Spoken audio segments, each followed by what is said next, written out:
like to do this. There we are. All right. Welcome, everyone, to Sora TTRPG. Today. Hello, everybody. Hello, everybody. My name is Markiplier. Hello, everybody. My name is Markiplier. But for anybody who doesn't know, Sora TTRPG is a very overly ambitious VTuber tabletop roleplay project. One where I thrust many, many people onto the 𝕿𝖊 Isles. Expect them to survive against an external threat known as the Gaia, but fret not. The 𝕿𝖊 Isles is not uninhabited. In fact, there are several small settlements that are trying their best to survive against the onslaught. From the northern tribes in the tundras to the desert clergy and their citadel to the south. And lastly, of course, we've got Sora City, which hosts the proud Sora Academy. That's not my home. Yeah, that's your home. They're almost like probably you're a Sora. Oh, it is? Yeah. Oh, I see. And in Sora Academy, chat, somewhere. the many volunteers from all over the island train to become what is known as chasers. Those who wield living weapons to fight against the Gaia threat. However, this story does not start of here, does not start in your home. For a certain individual has decided to, under the guise of night and under the cover of night, investigate a large chasm on the outskirts of the territory of Sora City. Earnst, under the cover of night,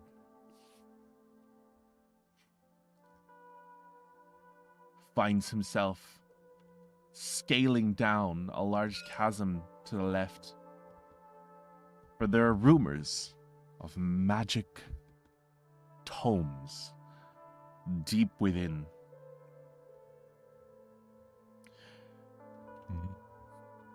But before all that, he stops for a quick break by one of the rivers and washes his face. And when he looks in and sees his reflection, I want you now, Sho, to describe to the audience what Earnst looks like. Okay. As I look into the water, all I could see was my face, my drowned hair, and just someone that you would probably see average. But there are many things that are different about me. Of how I have a birthmark that I cannot explain, and why one of my eyes has different colors than my other. It makes no sense to me why I have them, but it's just part of me. In the end, I am just a worker from my family. Now, Earnst, your family, the Matze, is it Matze or Matze? Matze. The Matze family are a proud, how do I describe it? They are, how would you describe it? They are carpenters, builders, those who craft great monuments, create tools. They are essentially, I guess you could say essentially Sora City itself was built on the backs of your family name. Yeah. And not only that,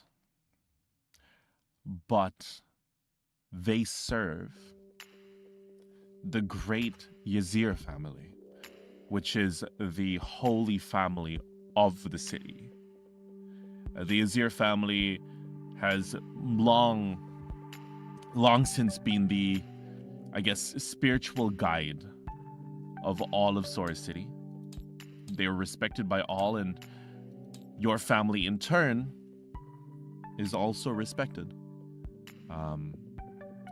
They deal with the masses while you guys create the infrastructure to sustain them. And so recently, in very recent years,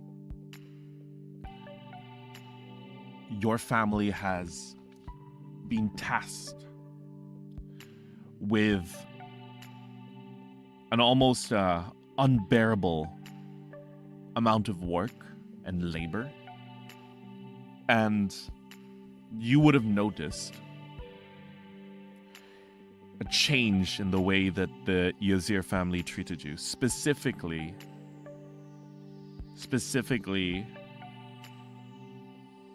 the new heir to the title of High Priest. His name is, he goes by the name of Nail. And ever since it was announced that he would be the one to take over, he immediately started to commission your family to build several networks of tunnels, several tools. They more and more, I guess, more and more conflicts were started under him as well.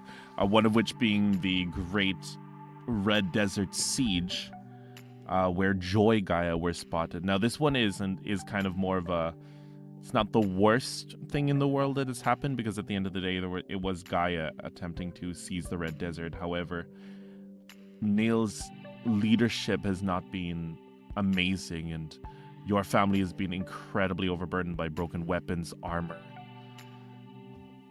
And it's kind of, you've kind of like, I guess it is this that kind of inspired you, if you will, to search a different path.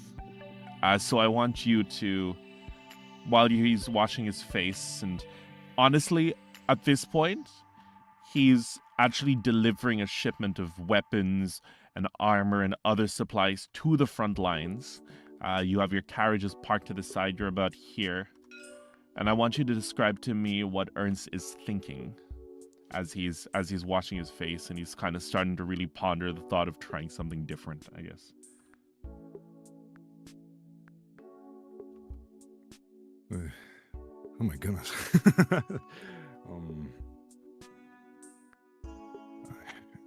I wonder what I can do to probably make things better.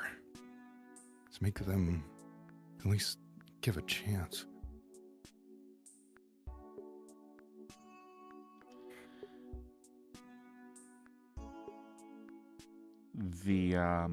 As you're washing your face, I want you to roll instinct for me. Okie dokie. Instinct.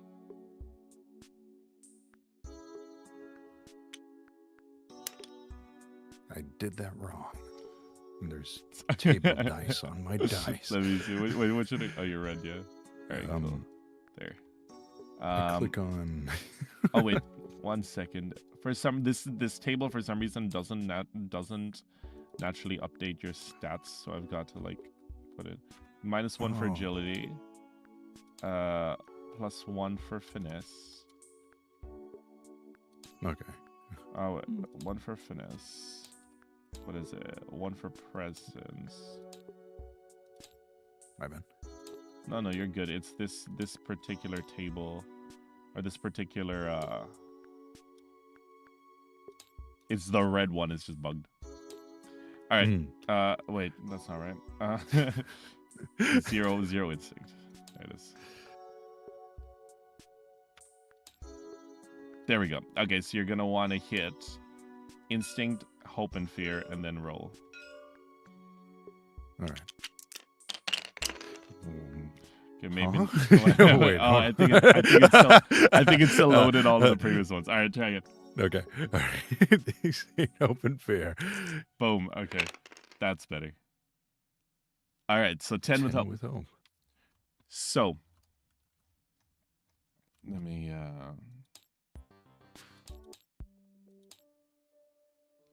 So as you wash your face, you feel a presence behind you. Thankfully, your family that serves the Ysir family, by being in their proximity, your family has access to very light divinity. It wouldn't be considered magic. It would be more of like a divine healing type thing, and just by being blessed by and being in proximity to the Ysir family. And what comes with that is very slight, I guess, urges. The chi is somewhat attuned to those of your bloodline, and it's at this point that you feel a slight disturbance in it coming from directly behind you. Yeah. As I notice the feeling just behind my back, I look behind me and wonder what the feeling could be. Behind you, you see your carriage, you see your horses that are pulling it, and the small campfire that you'd set up. You've kind of stopped for the night somewhat, and you see sitting at the campfire is a figure, shrouded, seemingly frail, holding a walking cane. Their face hidden, but you see long gray hair kind of flowing down from the hood that they're wearing, the dark hood that they're wearing, and it's kind of like draping over their shoulders, and they seem kind of hunched over. They seem kind of old, and they're just sitting there by the fire, looking straight into it. I just hesitantly look at the old frail man before slowly walking up to him and set my hand against his shoulder. Are you okay? What are you doing here? The man goes, and by the way, you would know that it would be very weird for anyone to be out here right now. This is basically an active war zone that you're heading into, let alone an old man. Very nice. Or maybe I'll just stand back for a little bit and just stare at the guy. I will. Yeah. Sorry, I should have specified that. Dude, hello. The old man looks up and says, "You there? Come. Sit by the fire. It gets cold out here." Yes, sir, it is cold. I could tell you that. It's a little bit, it's a little bit weird how you just came out of nowhere. I'm sorry. The man looks and says, "I did not come out of nowhere, boy." As I look at the old man, I decided to just trust in him and walk towards him.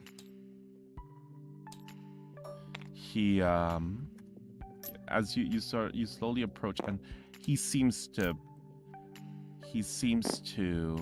I guess he seems to not show any hostile intent. And he looks, and he lifts his head to look at you, and it's at this point you see his eyes, and they're glistening almost in the moonlight, like sapphires. And he looks at you, and they're almost piercing, almost unnatural. And he says, "Care to humor this old man about what troubles you, boy?" As I look at the eyes of the old man, I suddenly just look at the campfire. I don't know what else to really do. Just the situation going on out in these deserts is all. And he looks and he says, "You carry a great weight on your shoulder. You seem tense. Are you not simply out here to make a delivery?" Yeah, it is just the delivery, but it's all of my family's hard work. And what if it just doesn't work? You know? Says, he kind of looks and he says, he looks at the cart and looks back at you and says, "Why does it matter to you, boy? Shouldn't you be content just simply delivering these tools? Is that not what your family wants?" Family might. But for me, I just want everyone to be safe. He looks and he says, "Do you seek the power to do so? The power to make a change? There's more to the world than meets the eye, my boy." I know there's more to the world, but what can I do? I could make something quality better, but is that enough?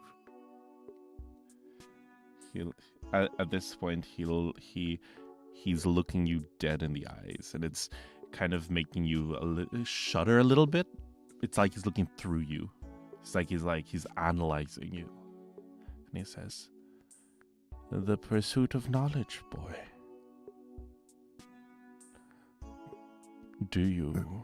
Are you familiar with the power that the pursuit of knowledge holds?" No. No, I don't. And it's at this point you see a cheeky grin appear in his face. A little bit of youth almost like flashes through him and says, "But you are curious, yes? Curious of what you could be, what you could achieve." Yeah, it's all I can do, really. He smiles and he says,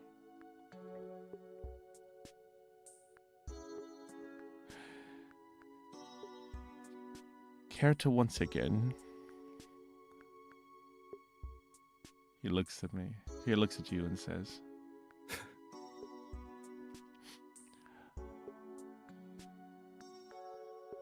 "Oh, my headphones died. Damn it!"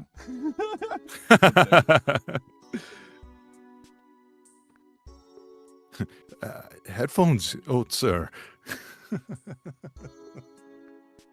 right, I'm back. God damn it. He looks and says, "After you make your delivery, it's sneak past the enemy lines. And there's a large pit. You can't miss it. It looks as though the earth is eating itself alive. Within that pit, my people. My people have hidden an assortment of tomes. Within them, secrets. He tilts his head and looks at you and he says, "You have a hunger about you, boy. And if you can prove your dedication, these secrets will be yours. The ability to mend what cannot be mended. The ability to create what is not possible. What say you, boy?" I'm gonna be honest. It sounds like a fairy tale. He starts to laugh. He says, "What truly separates fairy tale from factors? Simply how much someone wants it to be real. Those who label things as fairy tales have simply given up their childlike curiosity in favor of mundanity."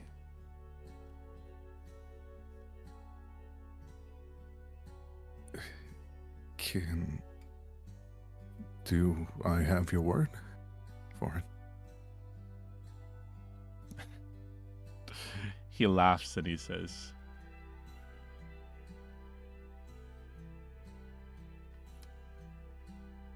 "It has been a while since I've given my word, but you have my word, boy. Assuming, let me give you a small..." He thinks for a bit and says, "Let me see how you react to a little bit of knowledge that I impart on you.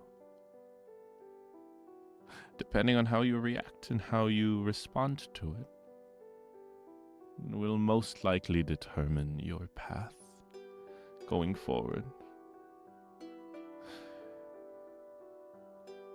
And I'm giving you this knowledge for free, on the premise that you are able to carry its weight. Do you accept?"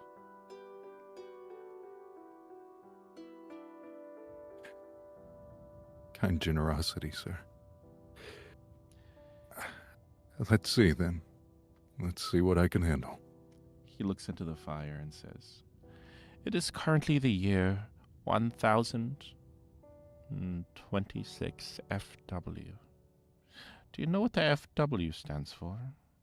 And then he answers himself and says, "Of course you don't. No one in this blasted generation does." And he says, "FW stands for the fifth wave. Do you have any idea what that could mean, boy?" It could mean anything, really, but from what I'm hearing, probably an attack. You have a head on you. This is not the first civilization to take hold of Mistral Isles. Before you, before the city, before everything you know, there was the fourth wave. And before that, the third. And each of those waves wiped out a different era from history and almost all the knowledge that came with it. Says, You wouldn't believe the level of technology that existed in this little floating island in the sky. Great machines. Great sources of energy. But every time that humanity would get just close enough to reaching their golden age once more, a wave of monstrosities would descend upon the land, resetting it, wiping it. If not for the elves who maintain codexes and tomes of the past, all would be lost.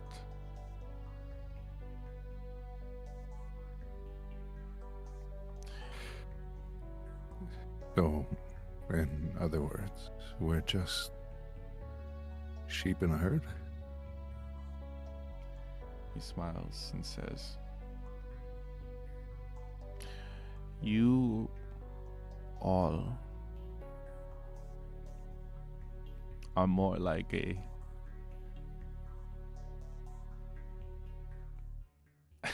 He smiles and says, "Are more like a plant in a desert, clinging to life, clinging to every drop of water, and resisting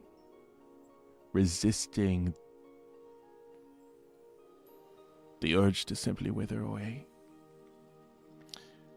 And he looks at you and says,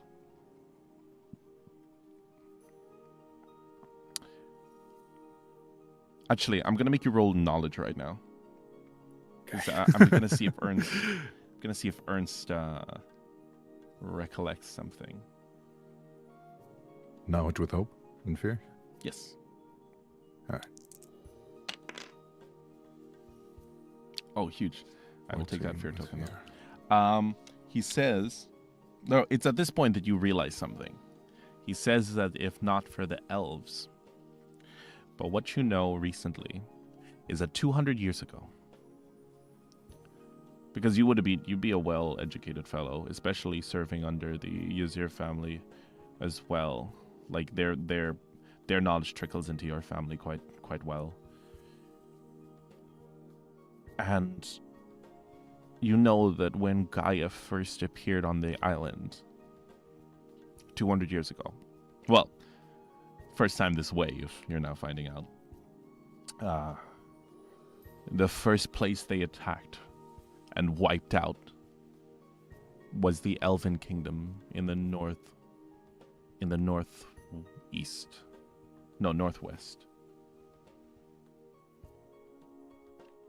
And it kind of conflicts with what the guy said about how the elves are meant to be the lore keepers. They're meant to be the ones that survive, because this time they were the first to be wiped out.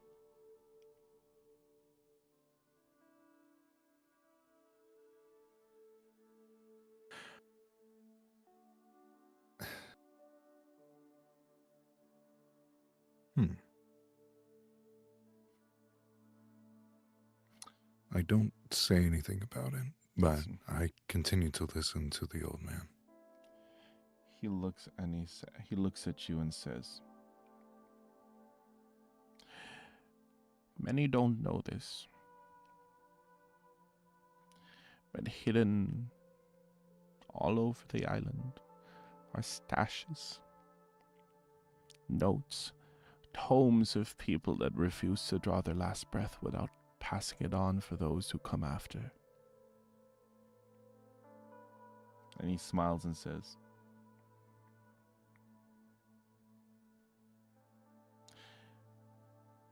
"You now understand the truth of this world." And then for the first time he looks you in the eyes and goes, "Ernst, Matze, Where will you go from here?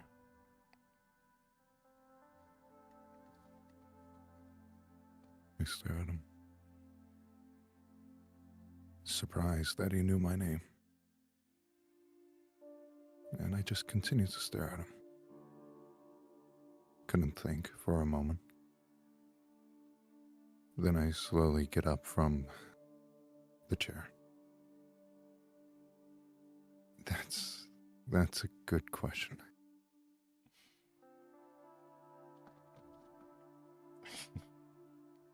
He laughs, and he stands up as well, and he begins to walk towards the forest behind you. And he looks and he says, "Good. Question more. Ask more. Seek knowledge more." And as he disappears into the woods, he goes, "I exist where there is a thirst for knowledge."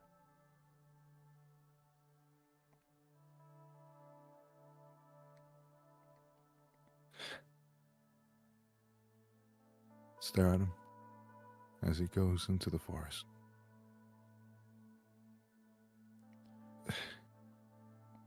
Just couldn't think. But curious of where I had to head next. Do I put myself in the enemy lines and find what he was saying?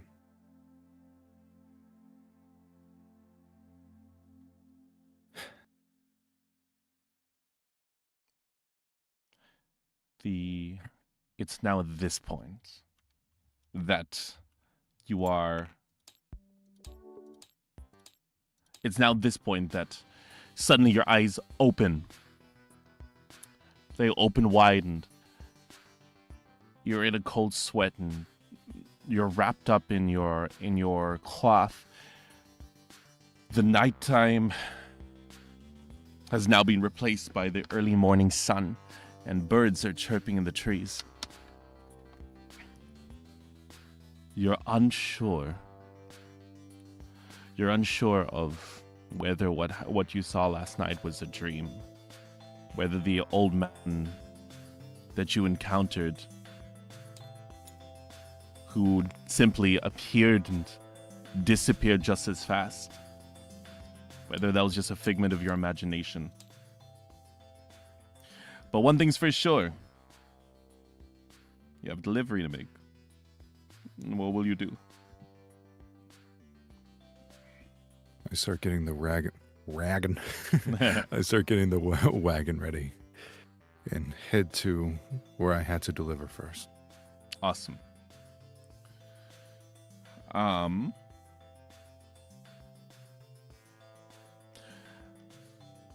As you walk, you notice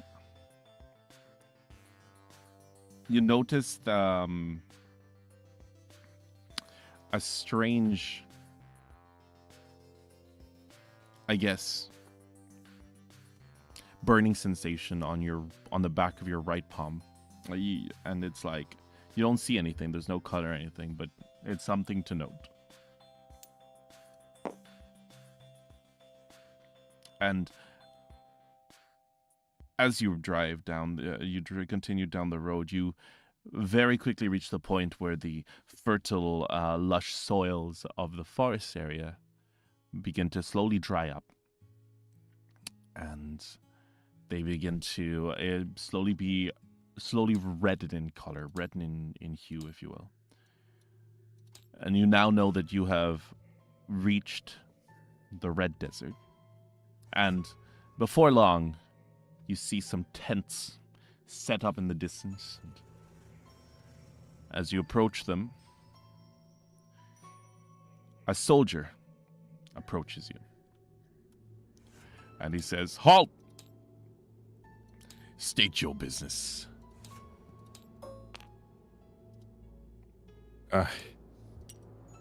I'm from the Matze family. I'm here to deliver the weapons. He says, He kind of looks to the side a little and says, "Ah, yes. The shipment for the..." And he starts rubbing his forehead and goes, "The shipment that was sent for the 1st and 3rd battalions." I assume they're already gone then, by judging from your voice. He looks up and says,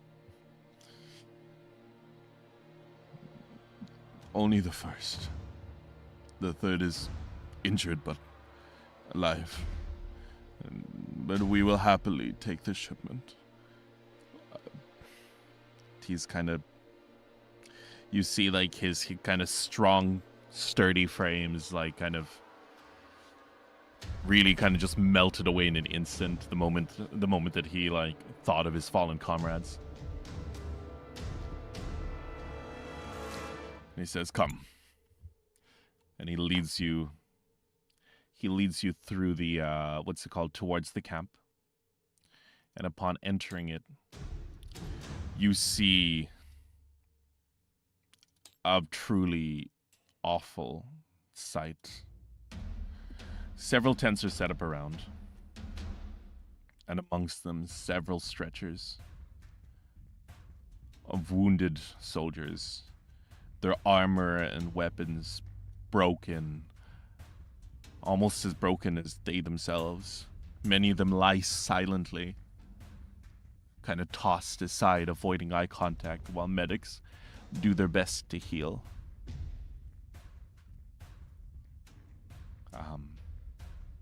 And at this point, he's like,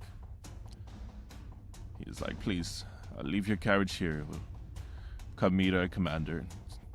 He must acknowledge that you delivered everything, and you can be on your way. With payment, of course." Thank you, sir. He leads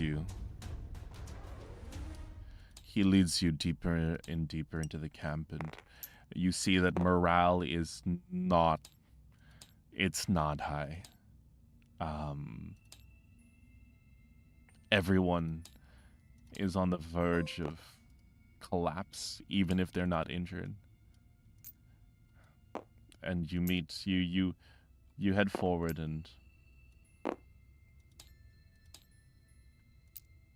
don't know why it's doing this. Anyway, so you head forward, and a large, stocky man. He's got an eye patch. He's bald. He's dressed in full plate armor. And he looks at you and says, "Well, judging by that wagon of yours, I assume you're here with our supplies." Yes, sir. And he says, and at this point as well, I want to know, what's Ernst thinking? Like, how does he look? How does he respond to all these things? All he could do was just stare. It puts a feeling in his heart that maybe he should have just came here sooner, but was distracted. The man, I'm going to say that the man immediately, he sort of notices the look in your eyes and says,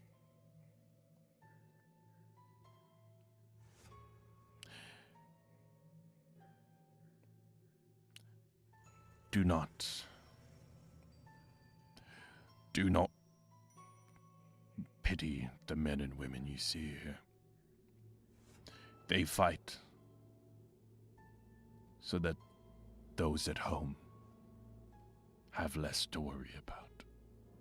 Hold your head high. You've brought us hope. You've delivered a fighting chance. Thank you. It's all I could do, sir.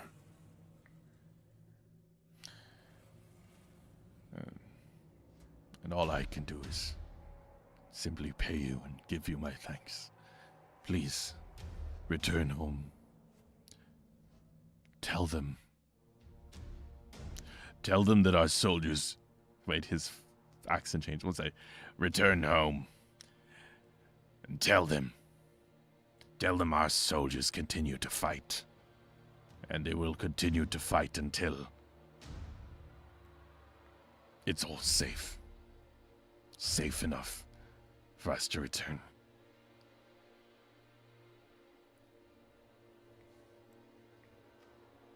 And he also he takes out a large bag of gold, and he hands it to you delicately. Roll instinct for me. Okay.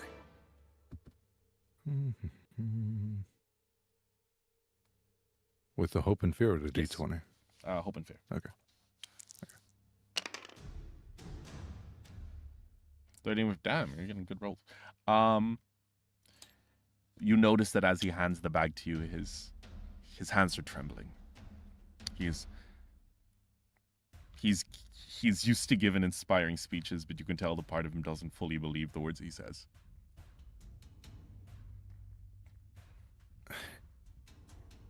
I look at the bag of gold.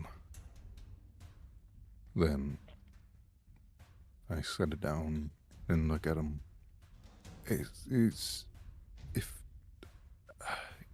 you need this, right? He kind of looks away and says,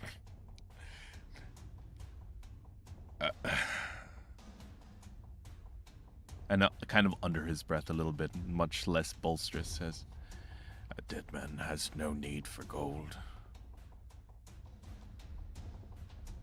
But it could help with supplies, food, and more. Is maybe perhaps we could trade maybe half for some knowledge about the battle.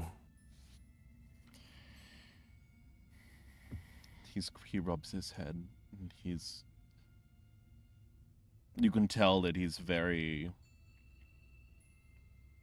not confused, but he's like, doesn't understand why, because to him you're a civilian. He's wondering why you want to know more. Your inquiry kind of confuses him, but he nods because he needs the money, and he says, "Come." And he leads you into the tent. And he says, "What is it you want? What is it you want? No." And he sits down at his table, and you see a map, and the map is just covered in like small red X's. It's looking bleak. From your knowledge, it's looking pretty bleak. I look down at the map. This, technically,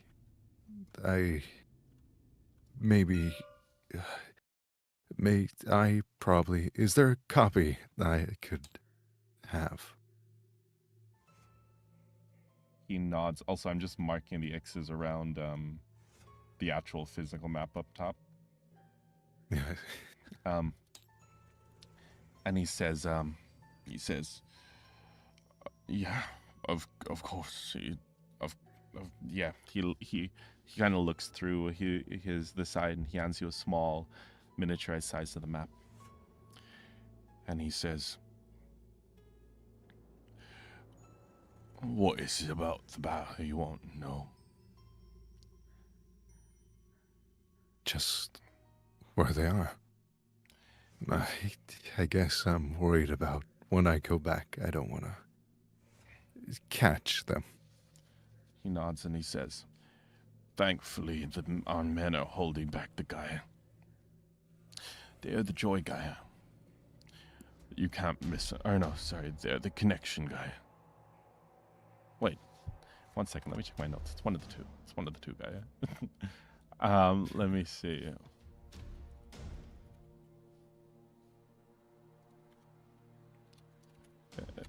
He's gonna have to know this to warn you about him. The Red Desert Siege. There. Oh, it's yeah. They're the connection guy. Can't miss them. Foul creatures made of hands. Arms that extend from dark, tar-like core. For the most part, they're extended around the... he kind of points... extended around this path, pushing forward. We have them in somewhat of a pincer, but they're powerful enough to break through our lines. Thankfully, they've lightened up on the northern front. But part of me thinks they're just going to shift their focus for one big breakthrough. We're bracing ourselves for that. It was the northern front where the 1st Battalion fell, but they did so after dealing its decisive blow to their forces. So we believe they've redistributed the lines and are going to focus on the southern front for a big breakthrough attack. Excuse me. Do you by chance know if any of the battalions marked areas of, like, maybe holes or just places that could potentially be danger or safe? He nods. He says, He thinks, and then his eyes widen, and he says, actually,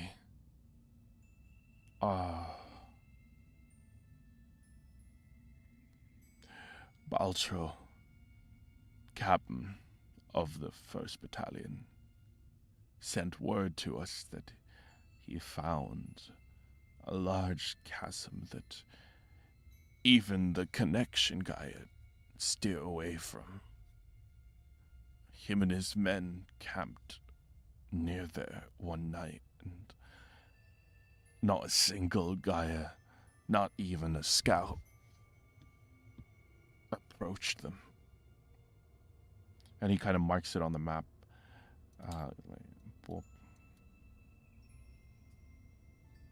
He says, it's right here. Why'd you ask? How'd you know? Just a fellow friend that scavenges the world, I guess.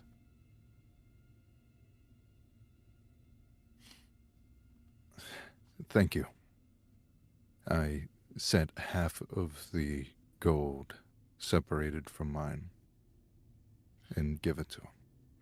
He looks and says, and as he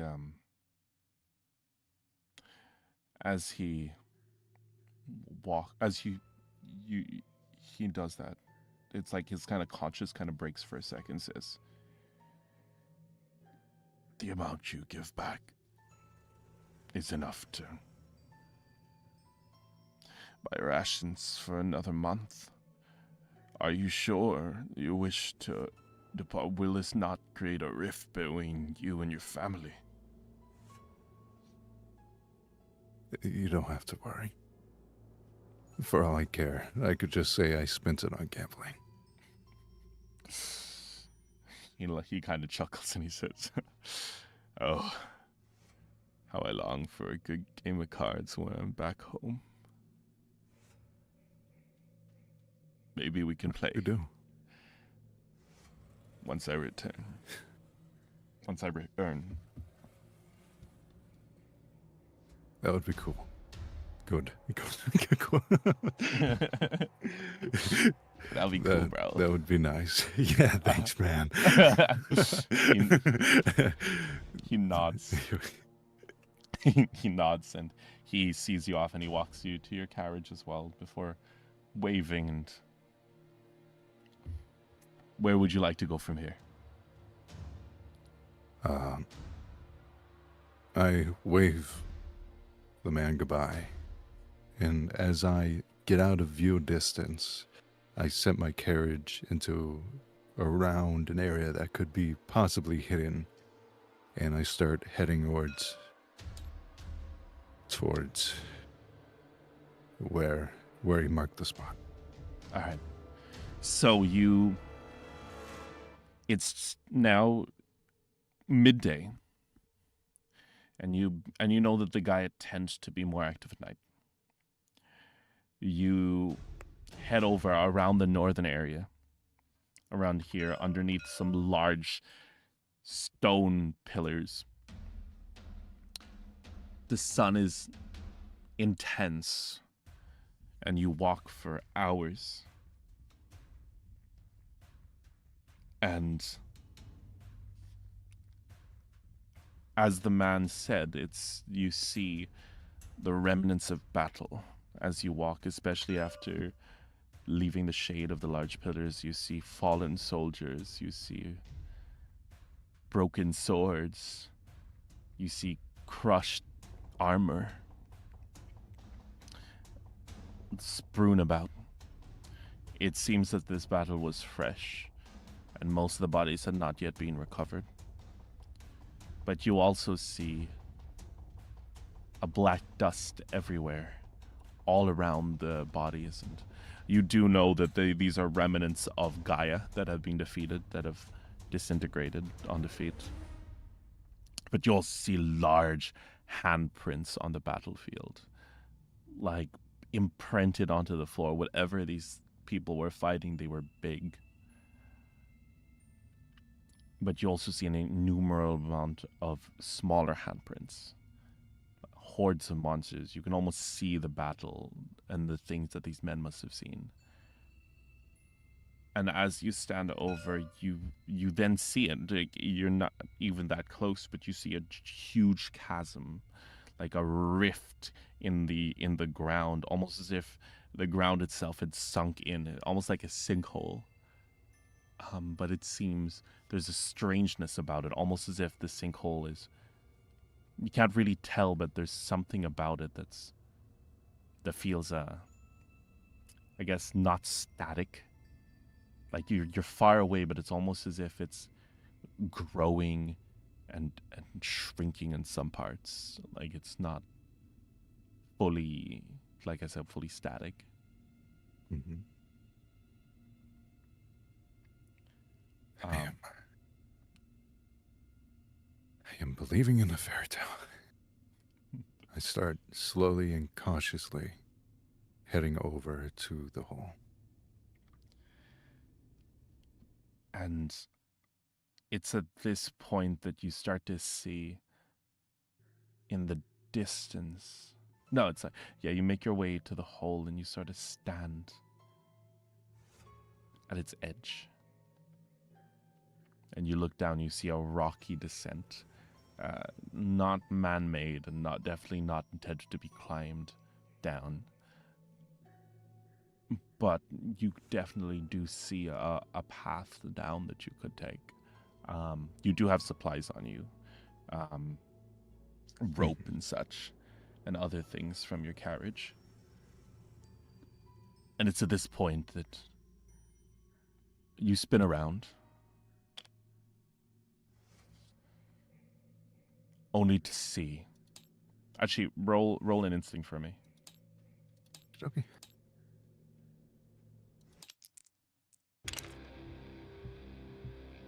Crit. Ooh. You immediately get like a chill behind your back. And you turn around and you see several large masses of what look like wreathing hands. Large balls with hands like kind of floating in the air of black tar dripping to the ground. A large eye in the middle and just several tendril-like appendages extending from them with human hands on the edges, pale white in color. Several of those hover around near you, and several of them much smaller ones, dog-like creatures, also made out of these strange appendages, kind of begin circling around like all around here behind you as you stand at the edge of the cliff. There's about, I'll say about 7 in number. I'll go back to the thing down here and I'll draw it out a little. Okay.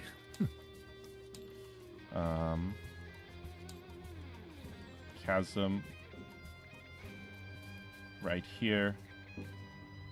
And you see, let's grab you and delete the rest of these, and then we go objects. Boom. This one. Nope. This one. Nope. There we go. Boom, boom, boom. Boom. Boom. Oh my god. So, yeah, these creatures are... they seem to be, like, watching you. And they've surrounded you somewhat. What are you gonna do? I look at them for a moment as they stare at me. But I stay still, as I recall from the old man's words, that they don't come near. And I hope that this is the truth. You see one of them attempt to take a step forward, but immediately recoils, almost as if in pain. And you see them all just begin to circle around, and it feels like they're almost trying to feel around an invisible barrier. This continues for a few minutes before they look at you, and you see them breathing around. They don't show any visible emotion, but you see them all just begin to sit and wait. Almost like, I guess, predators sitting around a tree waiting for its prey to climb down.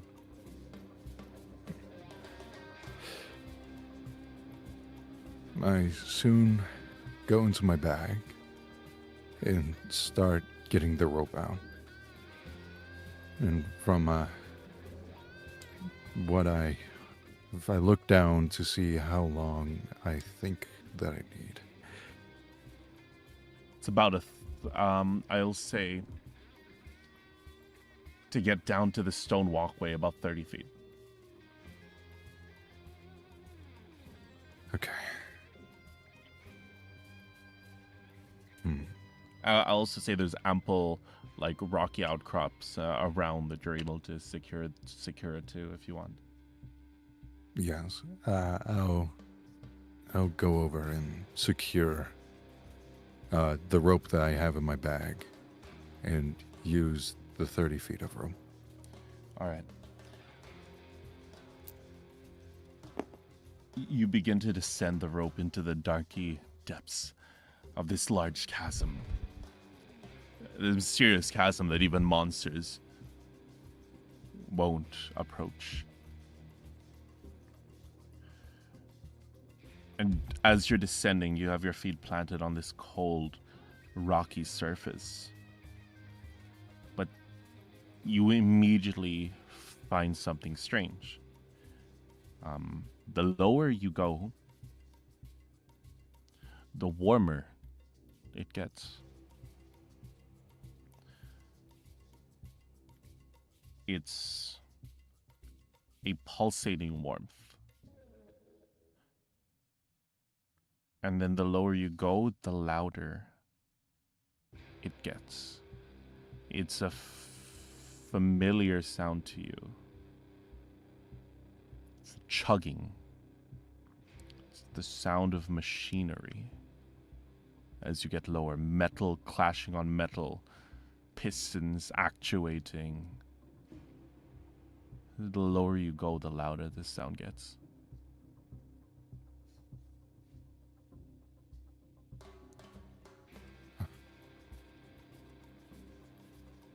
I continue down, curious of what might be the noises coming from the caves.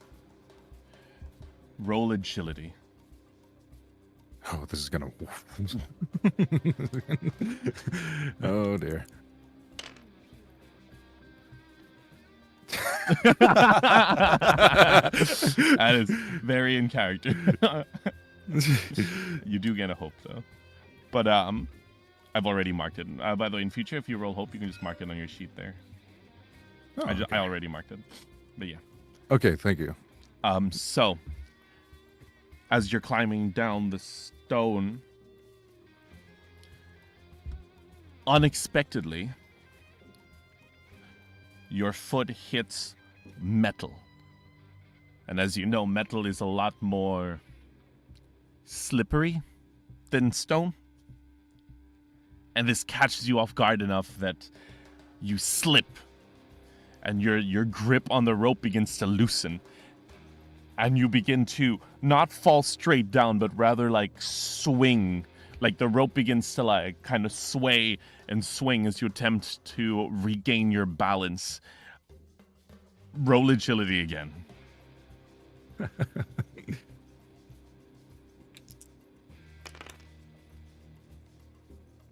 21.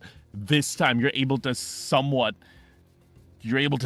hold on and steady yourself, but it's at this point that you hear something quite concerning. The rocking of the rope seems to have caused it to get snagged somewhere. And you hear what sounds like fraying from above the rope, or from above you.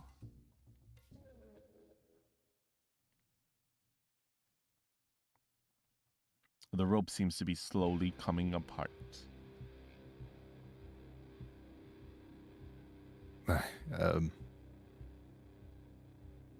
Oh dear.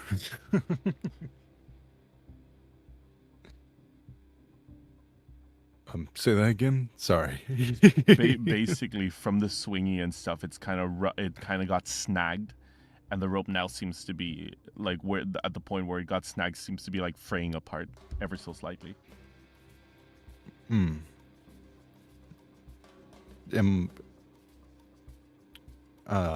I start going down quicker down the rope.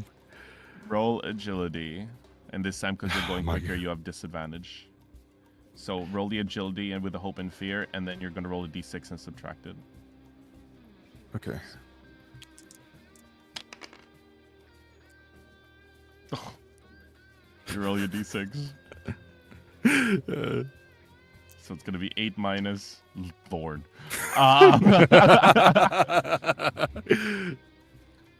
You start attempting to go down faster and faster, but it's at this point that unfortunately you lose the grip on the rope, and you're set plummeting down.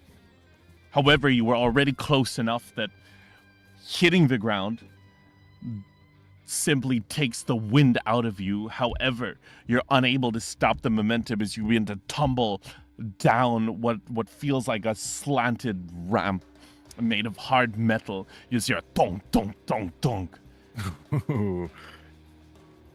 And when you come, and it hurts, and as you kind of roll around, and suddenly you're beginning to roll, and the firm floor beneath you suddenly gives way to nothing as instinct takes over, and your arm stretches out, and you now find yourself hanging off the edge of a large metal chasm. Not only that, but at the very bottom of this chasm, you see what looks like a large, bellowing, fiery furnace beneath you. Its slow hum and gentle radiant heat kind of emanate up this chasm. You see it's almost like a large, almost perfect cylinder chimney.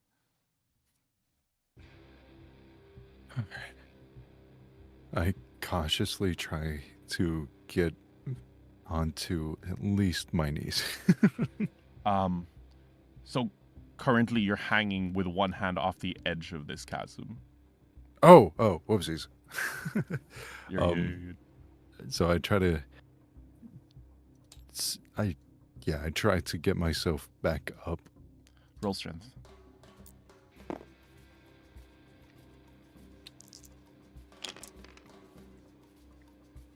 $18.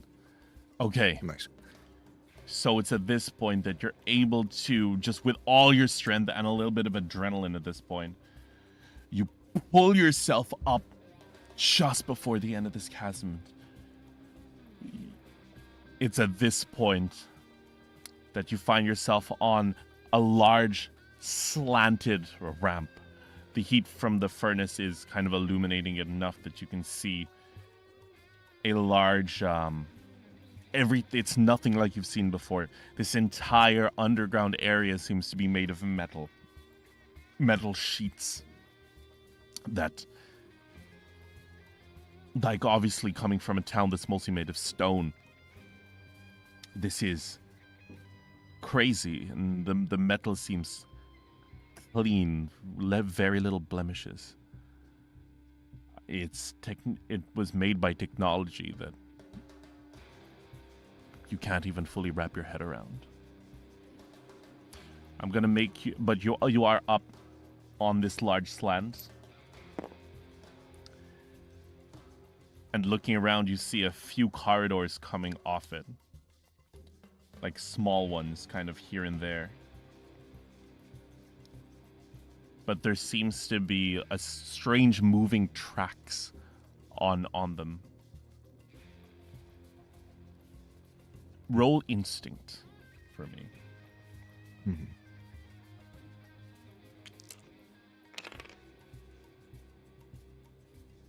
Nine with fear. That's okay, that's enough. From a distance, you feel a rumbling. Something large is heading towards you. Like in this direction. Wait.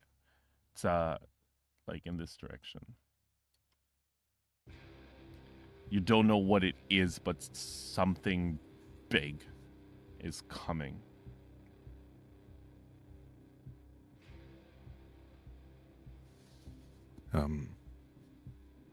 I look at the two corridors as I begin to think. I decided to go to the one that's on my left, as it was closest. Perfect. Roll agility. And that's the reason. You don't have disadvantage because it's close enough. Cool. You immediately pull yourself up, and upon hearing the rumbling, you begin to run towards the corridor.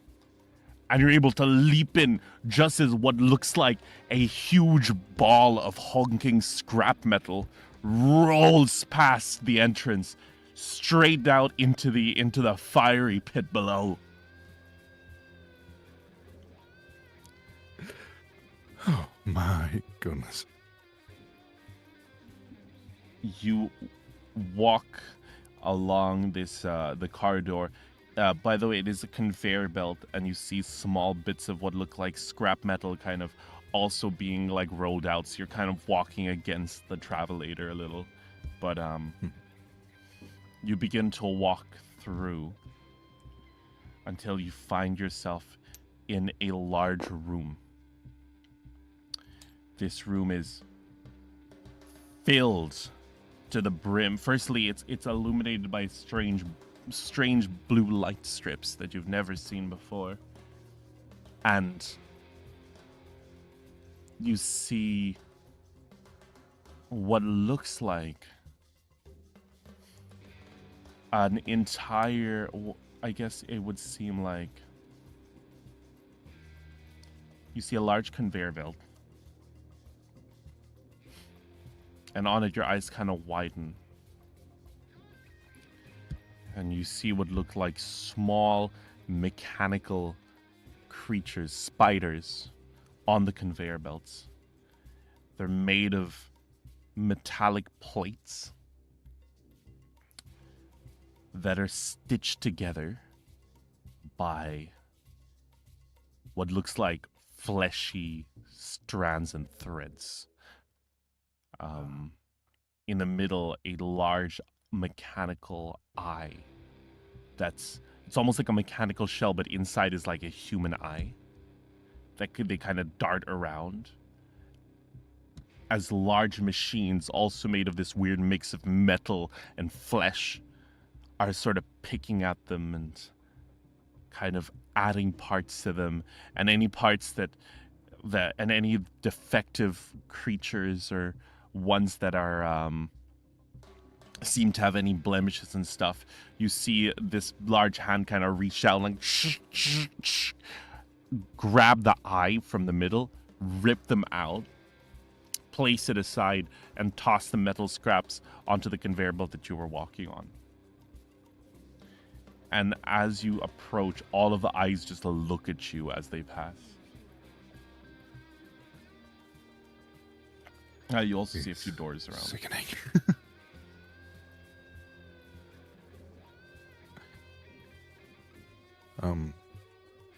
May I see what's around in the room? Yep. So immediately, points of interest around the room is you see a few panels. There's a panel over here, as well as some large shelves and some small tables around.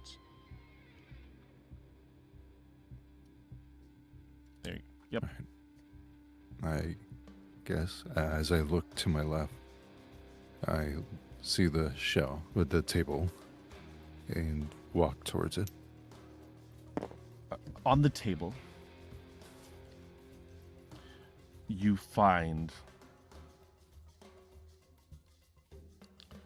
what looks like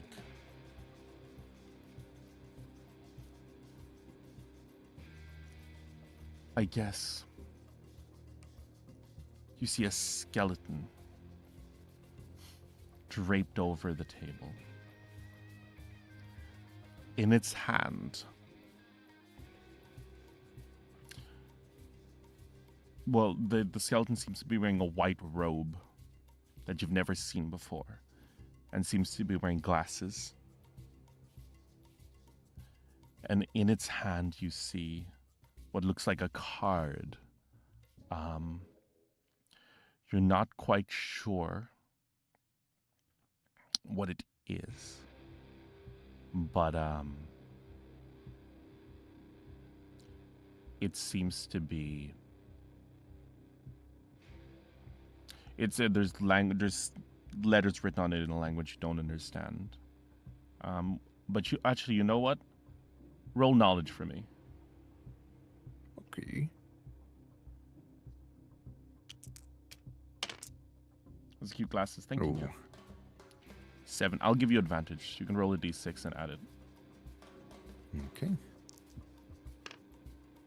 3. Yep, that's a pass. That's 10. Nice. As you reach over to, as you approach the card, that burning feeling in your hand begins to really act up. And you look down in your hand and you see what looks like the insignia of a book with flames kind of singes onto your hand, branded almost. And you do know what this is. You've read about it. You've heard about it. It seems like one of the domains, which would be similar to the gods of this world. So, as you know, there's chi in this world, but the chi has several aspects. One of the domains has basically given you its blessing. The domain of codex. The domain of knowledge. And before you're even able to fully grasp that branding, you immediately realize what the blessing is as you look at the key card, and suddenly it's in a language. You now are able to comprehend the language on the card, as it says, access level 3, key card.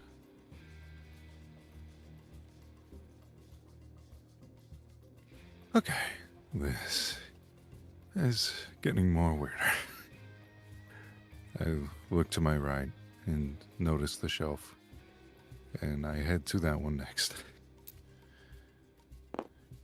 In the shelf, you see several, I guess you could say, apparatuses you don't really recognize. But the only thing that really seems to stand out to you is a small box, a small metal box that seems to have a button on it.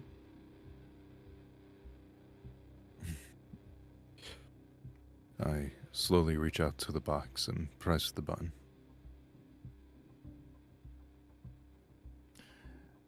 Once you do, you see once you press it, the box sort of begins to rumble and it begins to shake a little bit. And immediately,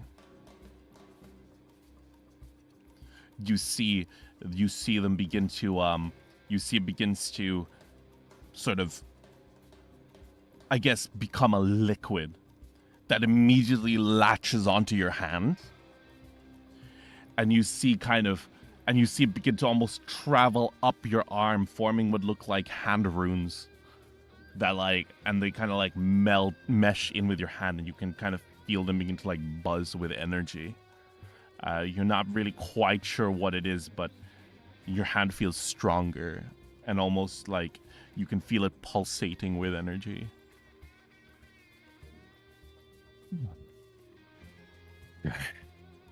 This is something.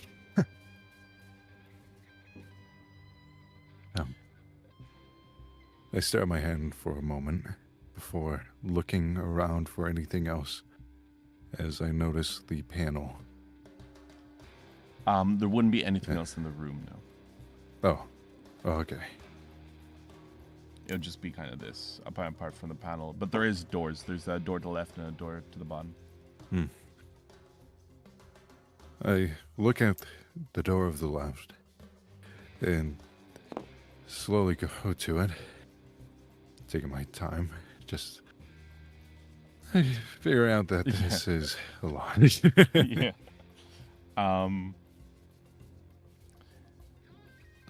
As you do,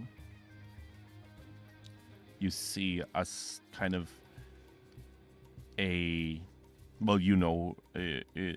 see a card reader, but it's to Ernst. He sees this strange contraption that seems to fit the card that he acquired earlier. So with a small slit in the wall. I look at the other door to see if it has the same thing. No, that one does not. Okay. So either I go to this door, which seems important, or the non-giant important door. So, screw it. I get the key card and set it to open the door. It's at this point that you just hear almost as if air is being sucked into the room in front of you, and the doors they open from the middle upwards and downwards. They kind of open up, and this cold steam kind of emanates through, and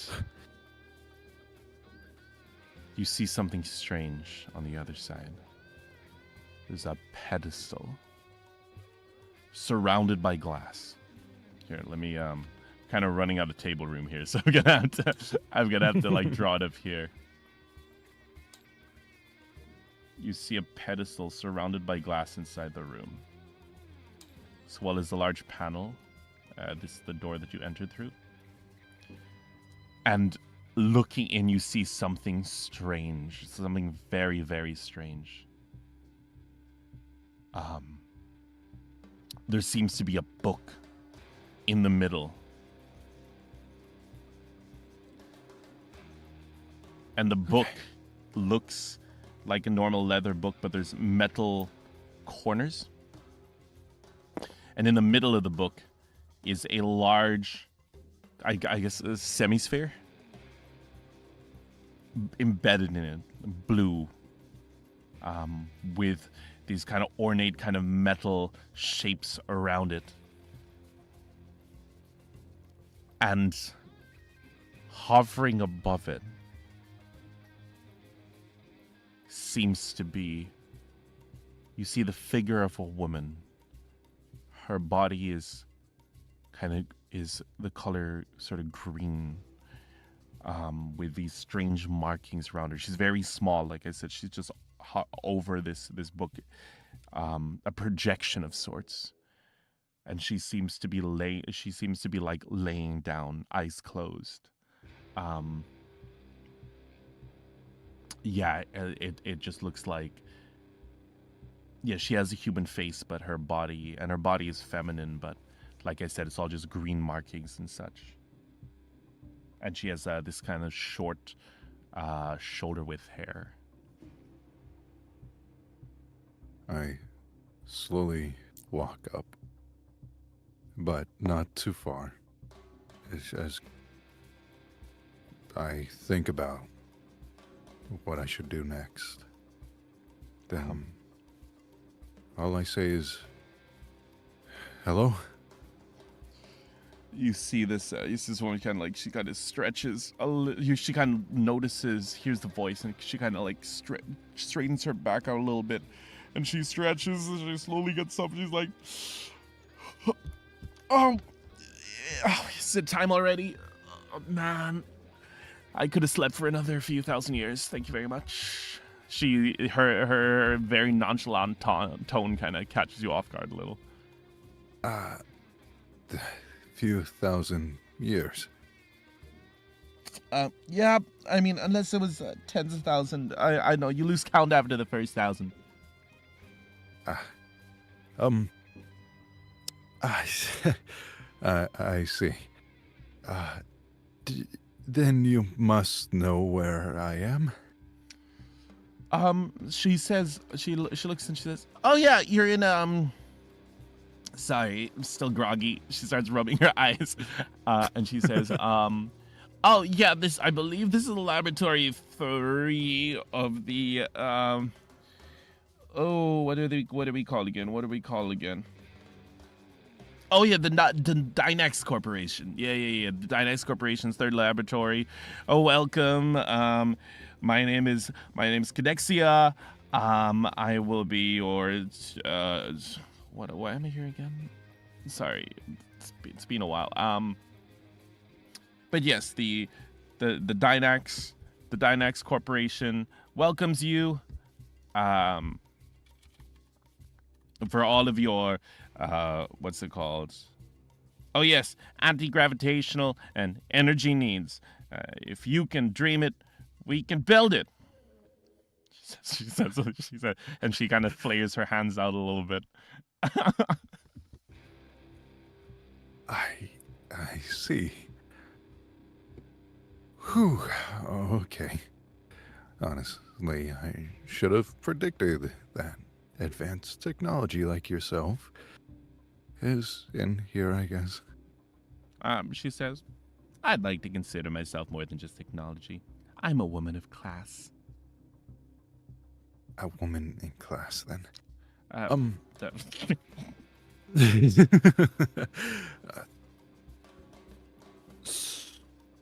I just stare at her for a moment and then just look around and at the book. Should I go, or? I mean, you could, but... And she kind of like twiddles her fingers together. Or you could let me out. Take me on a walk. It's boring in here. Let you out. Are you stuck in the book? She looks down and she says, oh no, I am the book. She says, oh. You are the book. Yup. 𝕿𝖍𝖊. It's like codex. Ia. Codex meaning book. Ia meaning I'm a woman. I see. I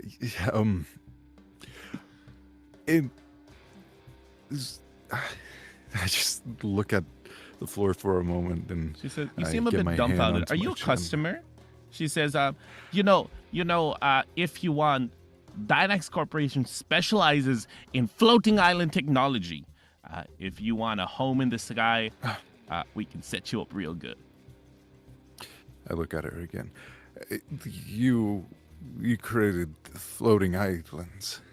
Well, I personally didn't. I'm just off the shelf. Many of my sisters may have, but I am a what's the word? Prototype. I see. And you want out? Yes. I would. That would be highly desirable. Yes. Is it bad that I don't want to? Yes, that would be very ungentlemanly of you. I just look at the ground again, just think and look back. You know how to get out of here, right? Naturally, I was part of the building process. I see. Then I guess I have no choice, do I? I slowly come up and hold my hand out for a moment. Then look at her as if like, kid, am I allowed to? She goes, "Wow, a true gentleman. Yes, you have consent." I slowly then get the book.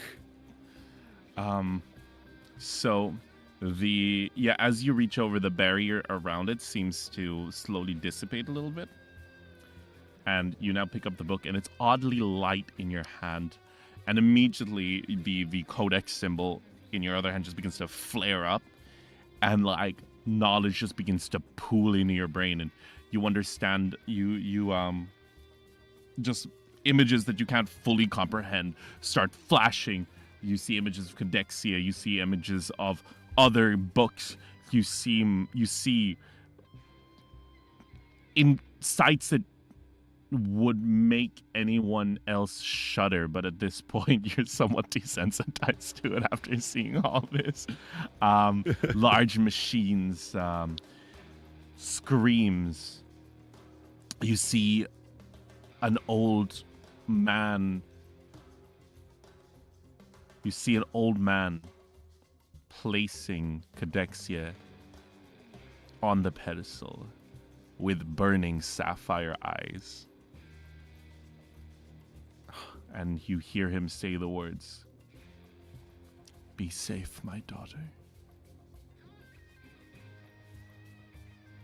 Oh. And suddenly you shake your head, and you see Codexia is now standing. You're holding the book, and you now see her sitting on your shoulder. The projection is now sitting on your shoulder. And she's like, "Okay, servant, let's go on a walk." She points to the door. Sure.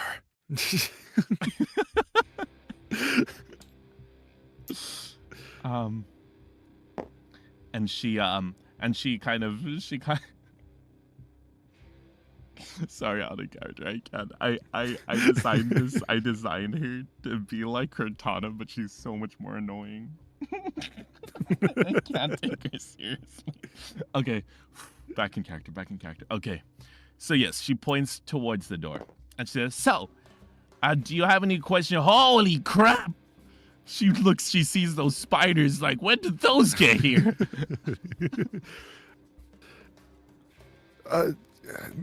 Okay. That was, I guess, would have been my first question. And you don't know. I think we should just move on from them. God damn it! You probably. Where are you walking towards? Actually, are you just walking towards the big door? I point at the door. Yeah, as you guys are walking, she just goes, "God damn it! You leave people for their own to their own devices for like a few millennia, and this happens. Like those things aren't even human. Like, what is that? Like, creatures may." She kind of scoops. It's like, oh, no, they didn't. Oh, no, they didn't. She says, as she just repeats. That's what she says. It looks like to me they are using flesh and mechanical bodies. Yeah, so long ago, humans were like, all like, Sorry, you're human. I shouldn't be insensitive. people of flesh were, Kind of arguing about themselves because they discovered like this whole energy and infinite energy and stuff, and that's what the Dynex Corporation was about. But then like our CEO was all like, oh, we need to do more. We need to be able to make things explode. And then one guy was like, oh, look, there's these people in the mountains and they use these things called Sora and they make magic. And he was like, we need to use that. But then the guys in the mountains were like, nuh-uh. And then he was like, oh, well, in that case, we're going to make our own version of Sora. Looks like that's what he did. And it kind of looks gross. Yeah, it is gross. Let's get out of here. Yeah. And as you walk through the door, it just opens for you. Like she stretches her hand out and just opens. And it's at this point that you're led over to a large corridor. Oh. You're led to a large hallway with what looks like several. I guess there's a huge door towards the end, as well as several, I guess, tables set up with like ornate, how should I describe it? Ornate furnishings on them. And you see some large metal doors on either side of the area. And she's like, all right, we've got some options here. Straight up ahead, that's CEO's office. You go there if you want. He's a bit grumpy. I don't really like him. And then you got the elevators to the left and to the right. Ernst doesn't know what an elevator is. I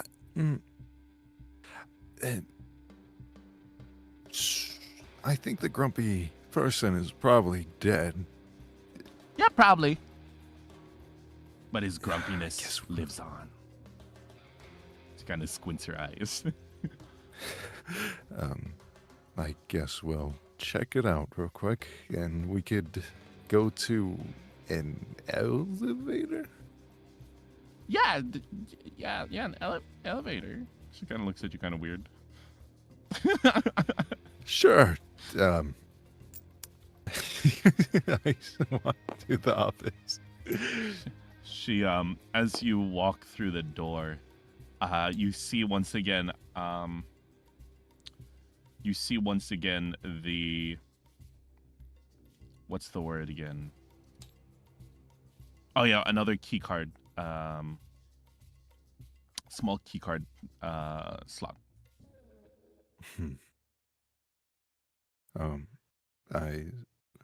I try using my key card that I currently have. As you do, she goes, "Oh, where'd you get that? High clearance, nice." She says, as the doors, once again, you're, and the doors slowly begin to open, and you see inside a large table. There is some shelves to the right and the left with what look like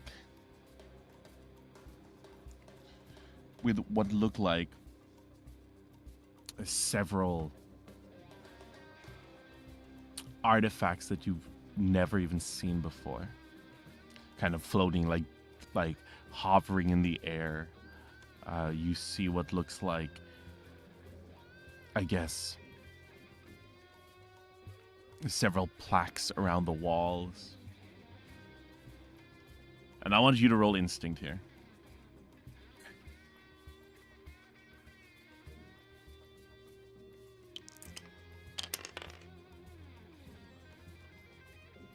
Oh no.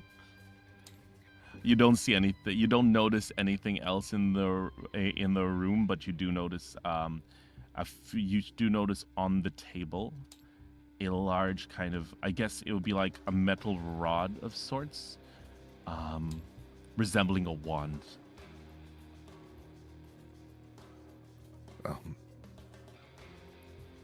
I look at the middle of the office, seeing the wand, as I slowly go closer.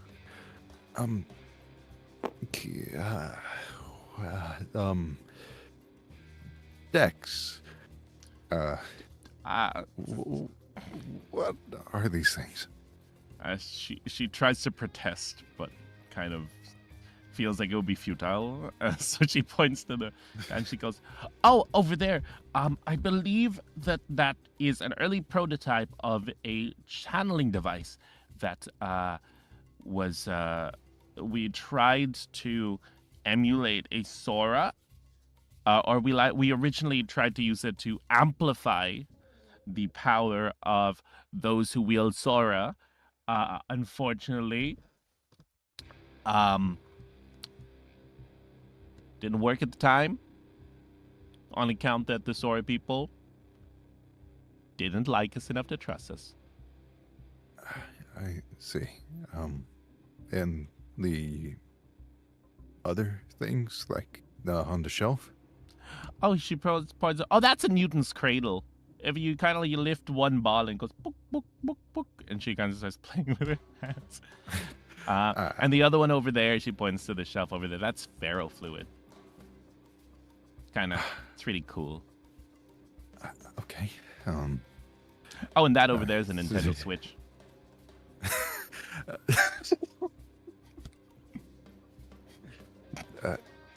I see. I just look back at the wand and slowly grab it. Gently. As you reach over, the moment that you touch the wand, the codex symbol in your arm flares up again. And suddenly, you see Dex's eyes light up as a crystalline, crystals kind of begin to grow from your hand over the wand, kind of crystallizing, going like, almost like exploding, like bursting forth until the entire wand is covered, and it glows brightly. And she looks at you shocked and says, "Well, you could have told me you were a Sora user. That's cool. Feel bad for calling you my servant now, even though that's what you are." I look at Cadexia. Is Sora? Yeah, you know. And also, I will say that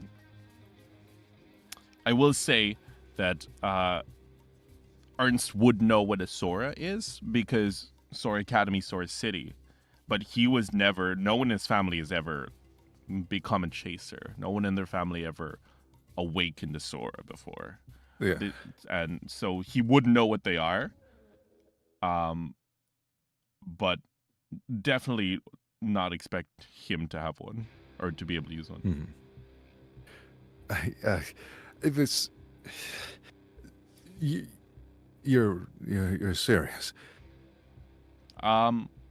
Kinda. I don't think it's... No, who am I kidding? It definitely isn't my programming to be sarcastic. But I'm not joking this time.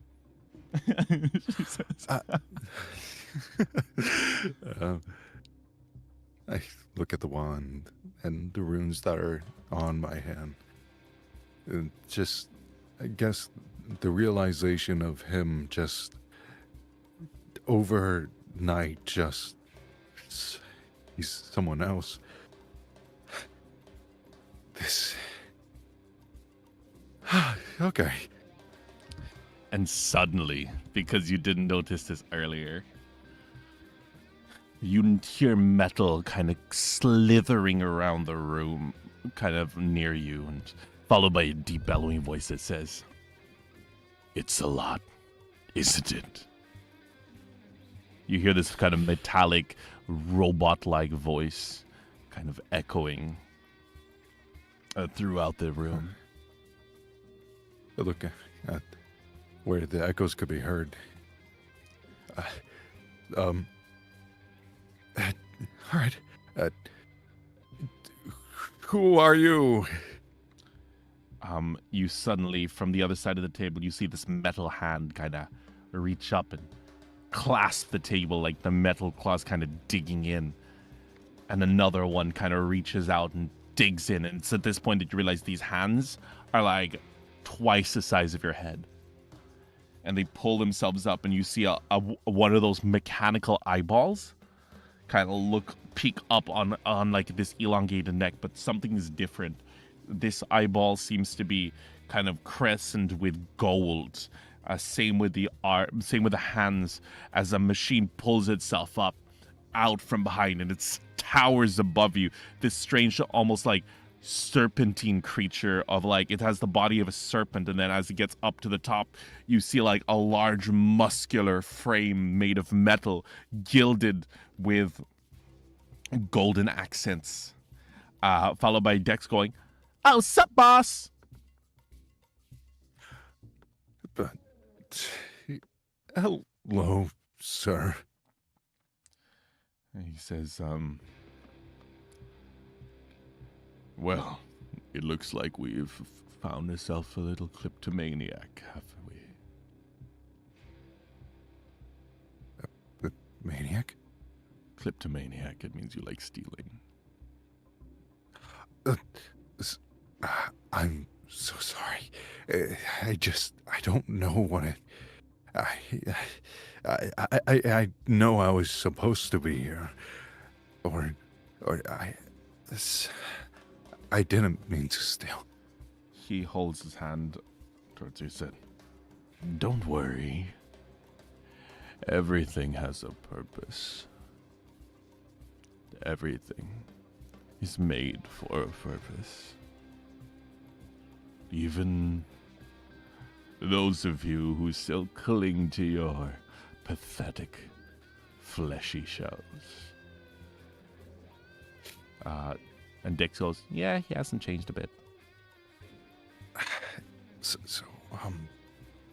Dex, Yeah. I'm in danger. You want on a scale of 1 to 10? Can I just not get a scale? Yeah, you're right. The amount of danger you're in probably can't be quantified on a scale, in my opinion. Okay. But it depends. Depends. You want to be a robot? All right, we are running. So at this point, roll intelligence, or not roll intelligence, roll agility. By the way, I will also say you have access to all of your spells now. Awesome. Oh, that's not. Oh no.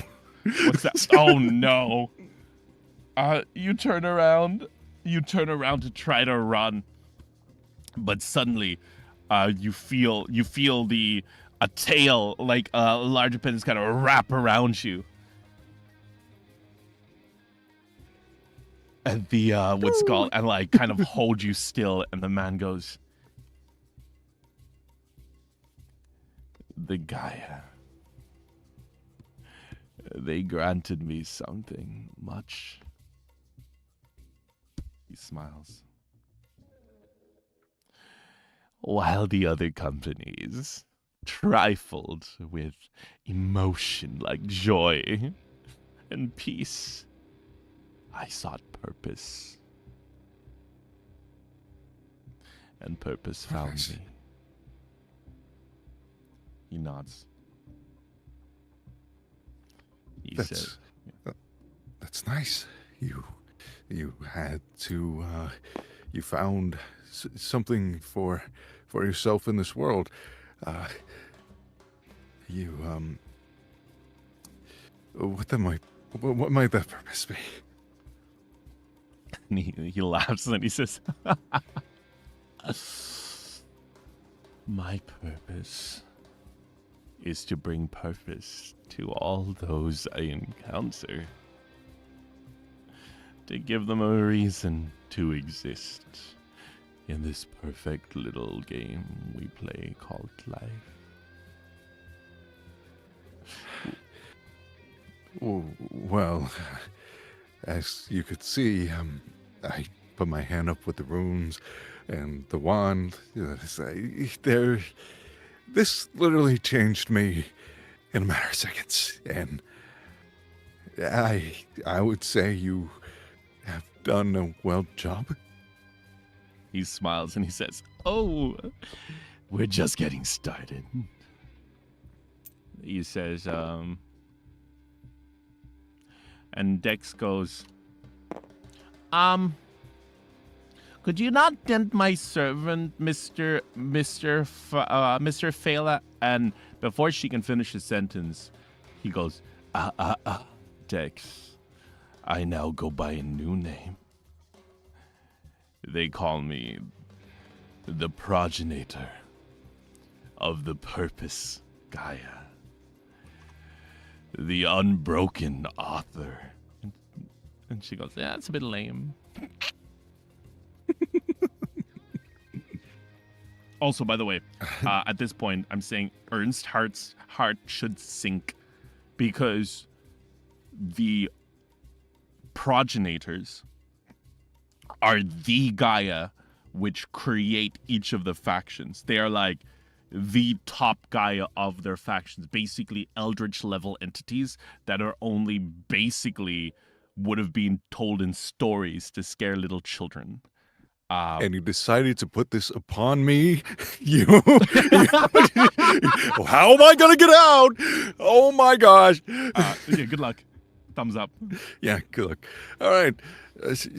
Can I while he talks, can I like look around to see if there's like maybe a weakness? Yeah, I mean, his you do have all your spells. You do have all your spells activated, like for you, so you can use those. You see his like a weakness on him. I wouldn't say so. Hey, that's the thing about the purpose guy is the very function over form. You're not really gonna find a glaring weakness. If anything, there is his eye, though. That is the only part that is human. That is the only part that gives it sentience. Everything kind of derives from that.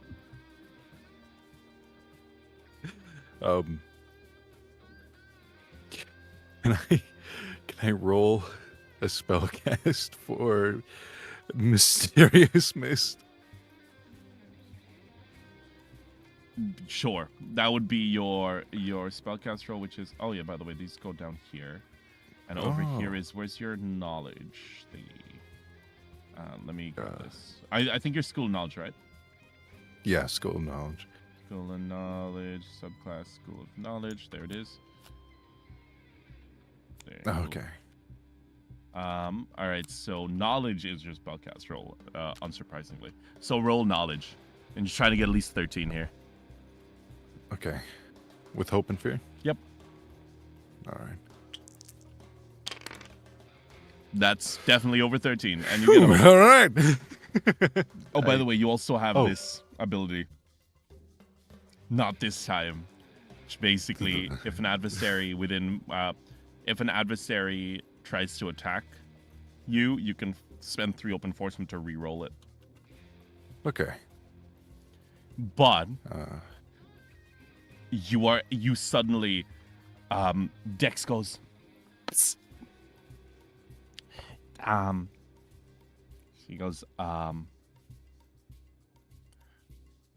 Oogle in the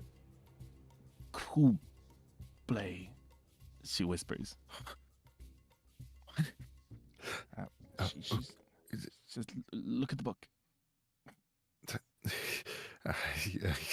Go over and look at the book for a moment, and So at this point, you see that as you kind of like try to wrestle one of your arms free, and you flick open the book, and you see several kind of words begin to materialize in it. And one of them says, mysterious mist. And you sort of like read through it. And as you do, you feel the wand that's still in your hand begin to glow. And suddenly, you see this from the edge of the wand, this bellowing fume seems to like just burst forth and completely engulf you and the entire room, honestly, because it's this very small area.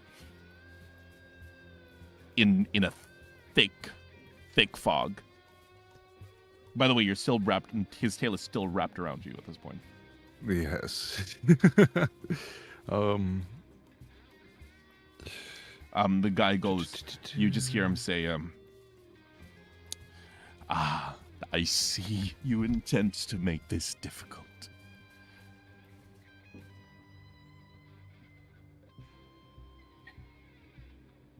Well, you are not making it any better.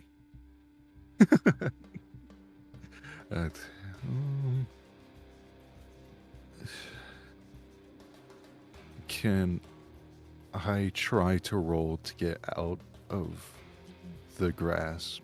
Yeah, are you just going to use brute strength? You can also try to use the hand runes and stuff. You can attack and things with the different runes and stuff, as well as different spells. All right. Yeah. I guess. Okay, so in that case, by the way, since your hand runes, both your weapons are one-handed, so you can actually have them both equipped. Oh, nice. This one would be secondary, though. I mean, it's fine. Okay, sorry, it's not secondary. It's a primary. It just means that it doesn't have a secondary feature. So you're gonna roll instinct, and you're gonna try to. Actually, it's not gonna be a to hit because you're. I mean, yeah, you still roll instinct. Okay, that does hit. I do get a fear, and it's at this point that you struggle to try to break free of the tail, and I'm now going to ask you to roll a d10. Okay. Oof. And you see that in your hand, as you're trying to rip everything apart, you sort of tense up your right hand, the one that has the hand runes on it, when suddenly they begin to glow, and suddenly you just hear a big boom, and you're kind of shocked, and you look to your right, only to see that you've actually blasted straight through the tail, and you're now free as the tail kind of limps lifelessly on the ground. And you just hear the unbroken author go, you insolent. Goodbye now. I start heading towards the elevator. At this point, yeah, you as you're running towards the elevator, you see this. I guess, how do I describe it? It sort of pulls itself up from the table even more. And you see that what you initially thought was his body was not his full body at all. As you see a huge hulking mass sort of begin to like pull itself up, this kind of twisting mass of like metal plates and flesh, as that almost takes up the entire room as it begins to chase after you.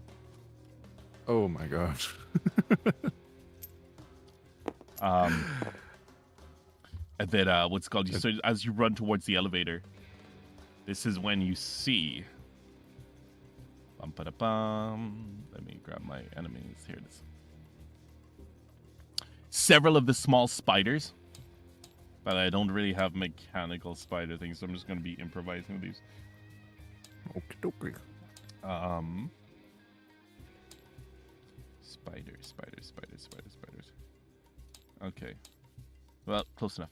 You see you see several of the small mechanical spiders begin to crawl out from different vents in the wall as they turn to face you, as well as what looks like a large metallic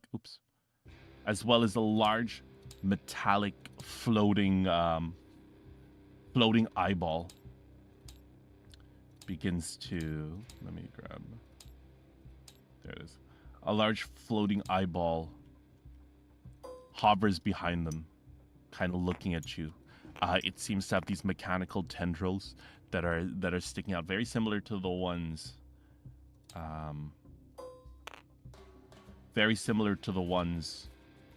upstairs, but these ones are made of metal rather than hands.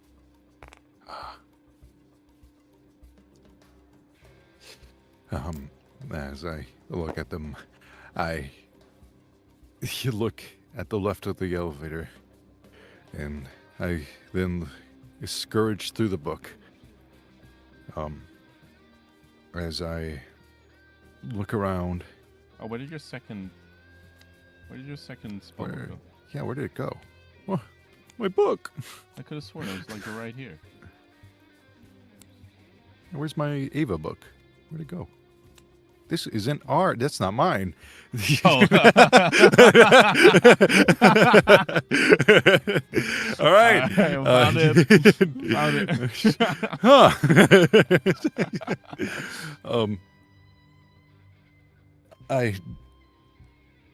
I look to the spells as I see Ice Spike. Oh, beautiful. And can this by chance you have two options with be a Ice Spike. radius?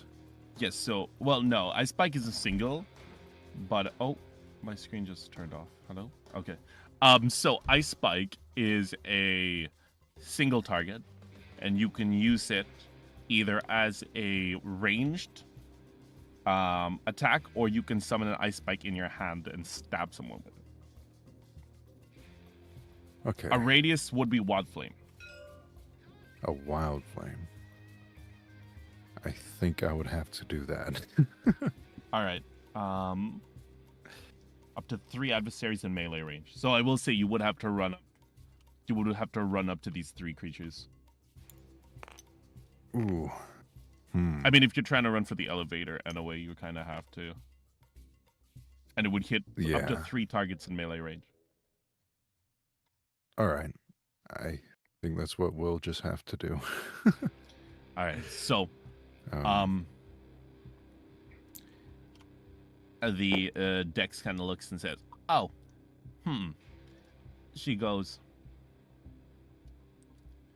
"Yeah, we seem to be in a bit of a pickle.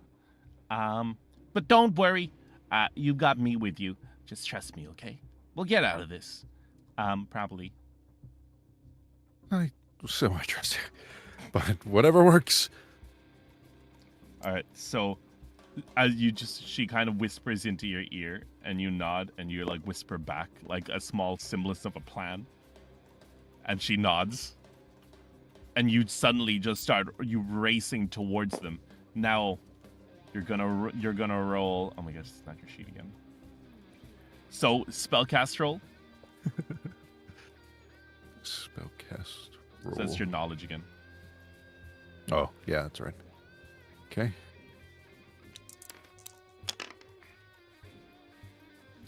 Seven with fear. Let me see if this hits difficulty. Okay. First one misses. Roll again. All right.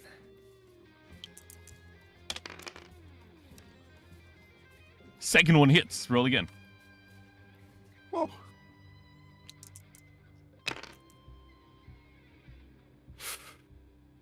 That's a crit. That one most definitely hits. Okay, so we're going to start off with the... So this is going to be... Wow. Okay, roll 2d6. Okie dokie. Alright. Oh. Yep. So 5, that's going to be the initial hit on this minion. So you hit the assembly swarm, and so horde or oh, sorry. It's not one. It's like, sorry. Each one of these is meant to represent a swarm. It's a swarm. Yes, you're finding a lot more. But on the bright side,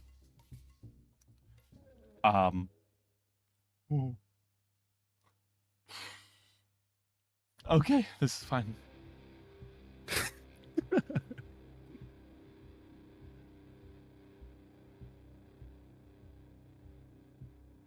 This is fine. 1 second. Hope it does. Let me not do that. I was meant to put you against the minions, not the sword. Okay, minion, there it is. So you see the spider drones here. This one, these ones are. Oh, let me just get a whole new thing for that. Just giving you many versions. These ones are actually floating, floating eyeballs, similar to this bigger one, but these ones don't have tendrils. These have instead like two like welding arms. And then this one up here is the swarm. So you do hit the swarm first, and that one is a, what do you call it? So damage, let me see the swarm. 7 and 11. So you did 5. All right, so these ones take minor damage. So I'm gonna write that down here. Minor damage on the swarm. Cool. Now, the next one hits, so you missed the leader, but you hit this minion. So now, because you got a crit, you're gonna maximize your damage, and then you're gonna damage on top of that. So, in this case, 2d6 means 12 is the max. So you're gonna do a 2d6 plus 12. Okie dokie. No, just Like that, flat right? 12. Oh. Just click this up here 12 times. Oh. All right, roll.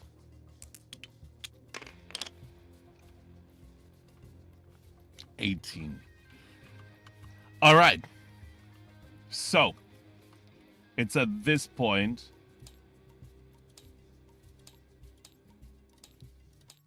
Okay, let's. Nope, not that music. So, it is now at this point where you're determined to escape. You're running towards these creatures. You see this giant creature bellowing behind you, trying to reach you. You run straight towards the creatures, and you reach out your hand rune, and you press it towards the ground, reading with a book in your other hand, as blue flames erupt from your hand, scorching the ground and spreading out all around you. You're able to actually singe one of these creatures. 1, 2, 3, 4, 5, 6, 7, 8, 9, 10.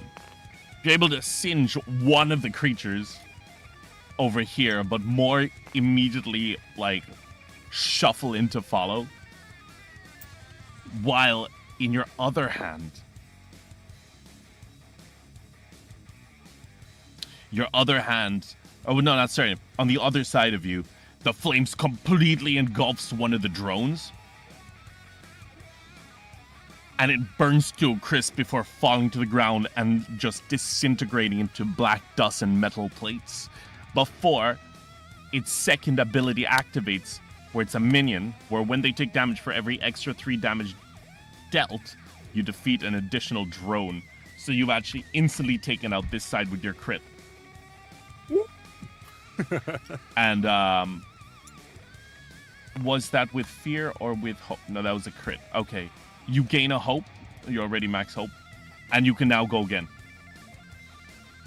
Very nice. Oh, also, this is disabled until you spend 2 hope to reactivate it. Ah, okay. Does that also mean with Wild Flame as well? Because I used it? Oh, yes, thank you. All right. Oh, sorry. It was I only didn't with do this one. Yeah. Yeah, Okay. Okay. I think Sven just it's just like, what the hell is he's fighting a progenitor? I would.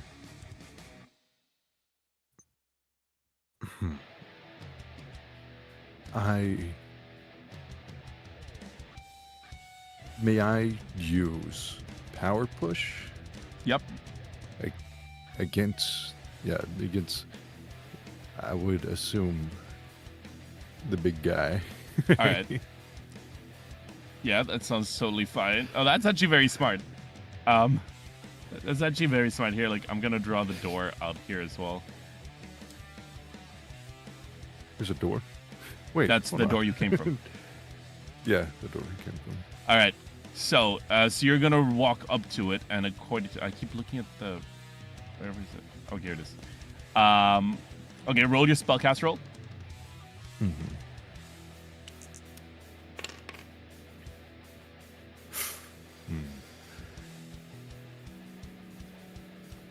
Six with oof. So you were running forward. Oh wait. Wow, look at this. The strange patterns? Yeah. Good to know. Okay, yeah, but it doesn't apply here anyway, I believe. Yeah. Gain a hope or clear stress. Well, that's cool. Okay. Trying to see is there anything. So you run forward and you attempt to cast your spell and hit the creature in front of you. However, it's able to evade your blast. And it's what's it called? It kind of hovers above you. Now, unfortunately, because you failed, it's going to be the enemy's turn. And this creature is now going to... The leader creature is going to use its ability. Where it will...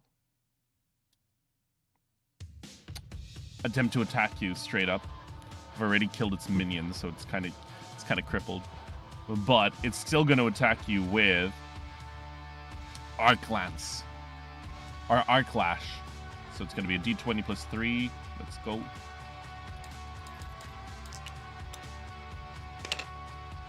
That hits. That's a 16. What's your AC? Oh, or what's your AC again? It's like 10. Oh, yeah. Wait, is it 10? Gamston armor. Evasion starts at 11. No, actually, your evasion's at 12. Oh. Oopsies. No, you're good. Also, by the way, you can use your Not This Time ability if you'd like. That was... Spend 3 open, force him to re-roll that, because he's about to hit you. Yeah. All right. Yeah, we can do that. Okay, awesome. So, he attempts to fire. He attempts to, you see one of his tendrils kind of turn into like, almost become electrically charged to the point where it glows, and it tries to lash at you. And just before it hits, you dive out of the way, forcing it to attack again. So come on, you just need... Oh yeah. And this time, you're able to roll out of the way and avoid its attack. I can now spend 1 token to activate the swarm. And the swarm is now going to attempt to attack you with its cutting limbs. And we will see if it can hit you. This is just a flat d20. It's got to be 12. It does not beat 12. The swarm starts to they all start to jump at you, trying to trying to slice at you. You see that the spiders have these razor sharp legs, but your body, especially with the hand runes that kind of that like melded into you, along with the extra surge of power that you felt with the book, your senses feel heightened, and you find yourself almost instinctively just dodging what's called dodging each creature as it lunges for you. 10 creatures lunge for you, and you're able to dodge and just move out of the way with minimal movements each time. You were using your instinct in a very ultra-like fashion. It is now back to you. It's your turn. This is gonna be stupid, but I will head over to the elevator that is on my right. Yeah, that one. Oh, yeah, that works. Okay. Are you gonna hit the button? Yeah. Roll hit a the button. d4, and that is how many turns it'll take for the elevator to arrive. Oh dear God! Oh, We'll subtract 1 from that being this turn, so it's now 3. So 3 turns. all right. Okay. What would you like to do now? Gosh. I was gonna die because the elevator took too long. This is actually out of a horror movie. I'm gonna.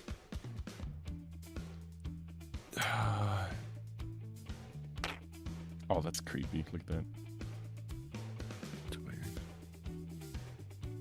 Oh man, that is creepy. Let's see.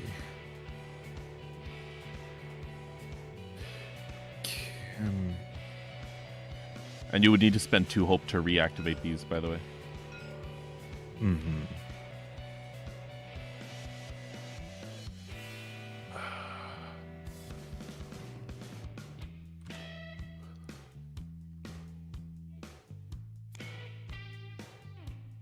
This is gonna be one hell of a situation. Alright, I'm gonna spend 2 hope on that. And I'm gonna do another Wild Flame spellcast roll. All right. So, as these creatures kind of approach you, you once again point your hand down. You're going to attempt to engulf them in flames. Roll your spellcast.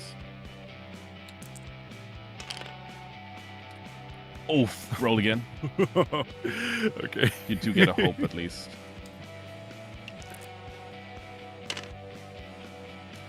That one hits, and it's still hope. Goodness. Okay, so the what do you call it?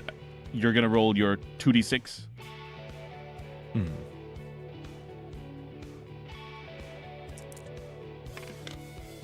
Three. So once again, you shoot your flames out, and another one of these creatures is engulfed in the flames. And because you rolled hope, you can go again. It's your turn again. Awesome. That's I'm gonna use 2 of my hope you again. and do another Wild Flame. All right. I think this is the best we can do. roll the hit again.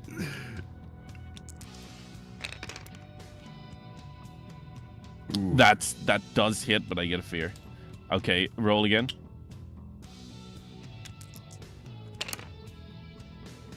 That one also gets hit, but I get another fear. Okay, so you're gonna roll your 2d6. 9 damage. All right, Ooh. and roll again.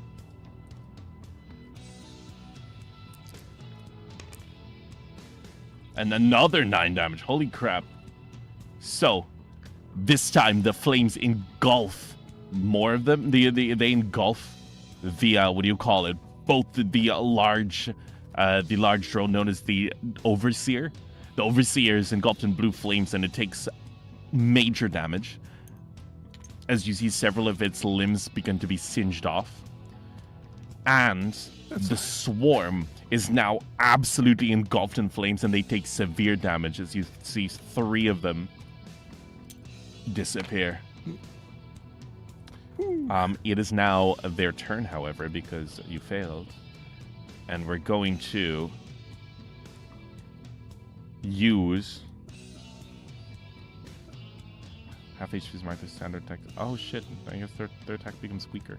Okay, well, so what this thing is gonna do is how much stress can they take? 2 stress. Okay, so by marking as stress, you see 2 of the swarm bots look at each other, and they begin to, and they sort of begin to jump onto each other and begin ripping into each other. Suddenly, one of them seems to devour the other one and grow slightly larger. Oh. And it now looks at you, and it's now basically regained 1 HP. Is that enough? So 10. Okay, yeah. So now it's at full attack again. So it's now going to. Oh wait, that's its turn. Shit. Okay, now it's this one's turn, and it's going to attempt to attack you. This one's a D20 plus 3. It's going to be its main attack.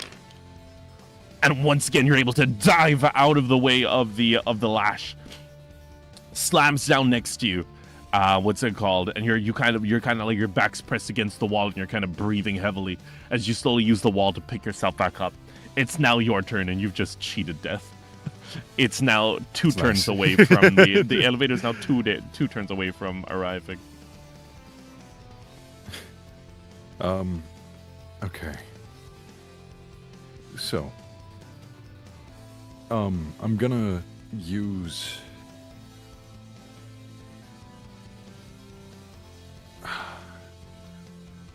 Oh, hold on.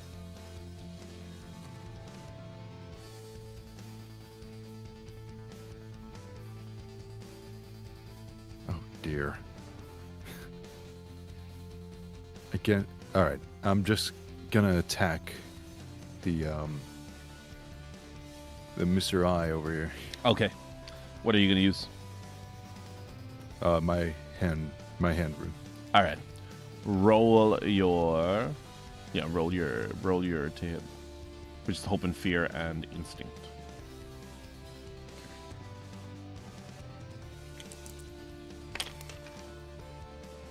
That hits with fear, but it hits. Roll your damage, D10.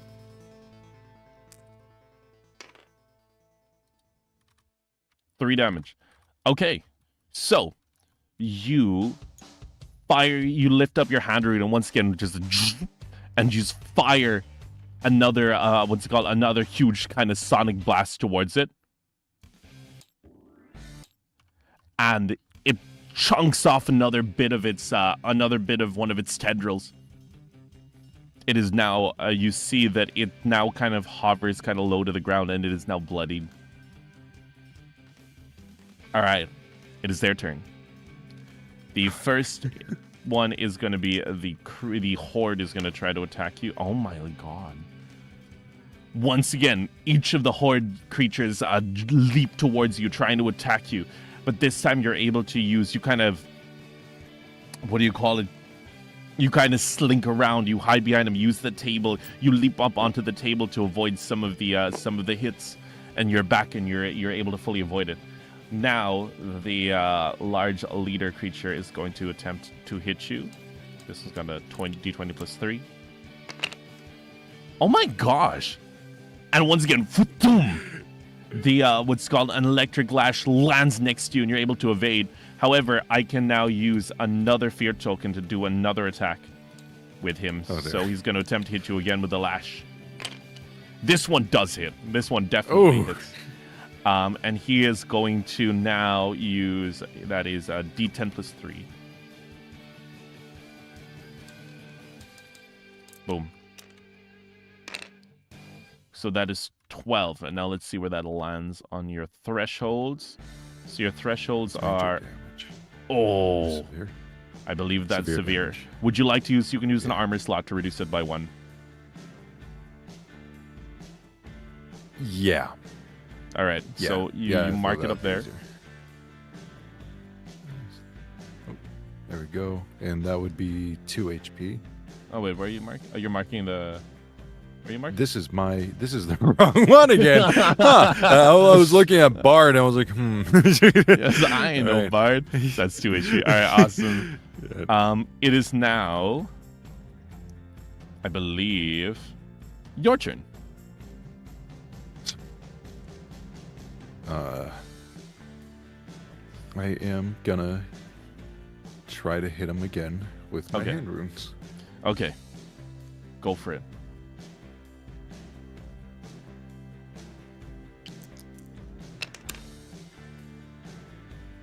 That hits, and you have hope. With hope. Awesome. Beautiful. So, roll your 2d6. Or no, it's d10. It's a 2d6. d10, sorry. D10. Oh, huge! Oh, Wait, who are you attacking?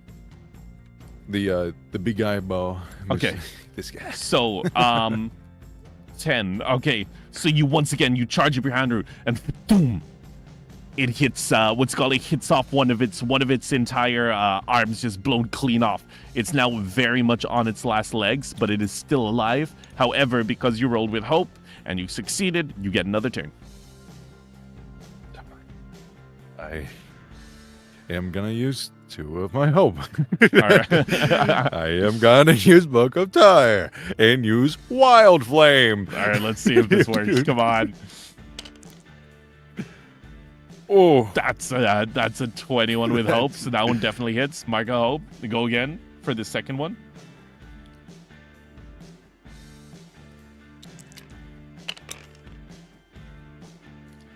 That's a 10 with hope, and I believe that still hits. Yup.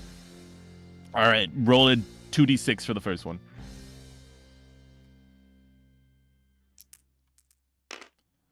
Oh my god. Ooh. Okay, roll 2d6 for the second one.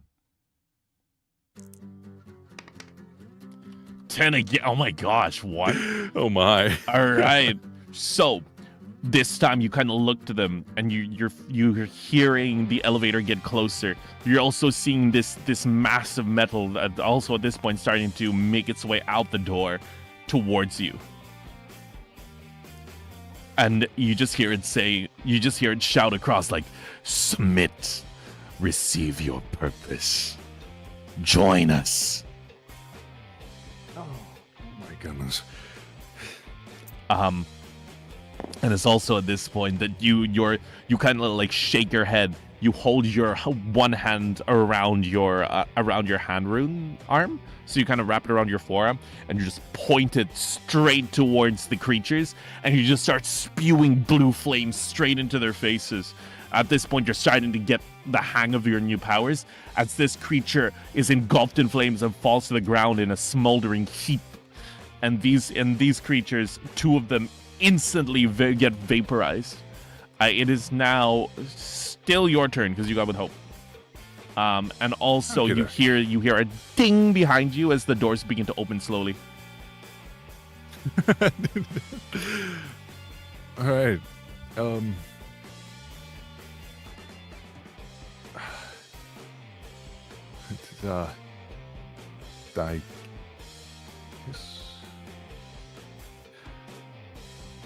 You can hover over them to read them as well, by the way. You just hover and hold it.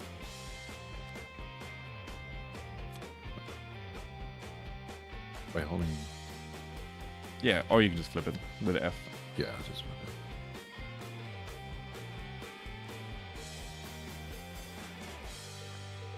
Huh.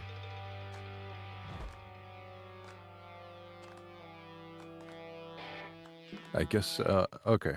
All right. I'll spend 2 hope. All right. A Book of Ava, and do a power push. All right. Roll to hit. That's your, yep. That hits, and with hope. Roll your damage. That's a D10 plus 2, right? Yeah, D10 plus 2. Oh, it's a D10 plus 2. Oh, whoops. No worries. All right, come on. Boom. There we go. All right. So, you stretch out your hand forward, and you what's it called? You charge forward, and you shoulder check this larger creature, and as you do, you press your wand right against its chest, and suddenly there's a big explosion of force that goes boom, as the creature is sent flying back into the back wall along with this creature, and this one just completely shatters on impact. Oh, man.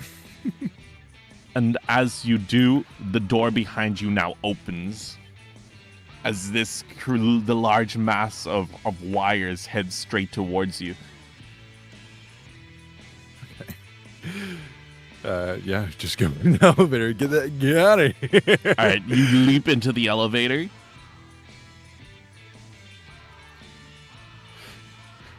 And you see this creature step towards you, and you press the button, and the creature steps towards you again. And just before the door closes, you hear the creature go, "I am the unbroken author. I am this island. You think you can run? You think you can hide? I will find you."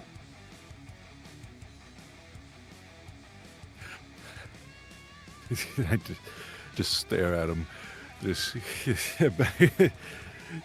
honestly in shock with the situation going on. It's like,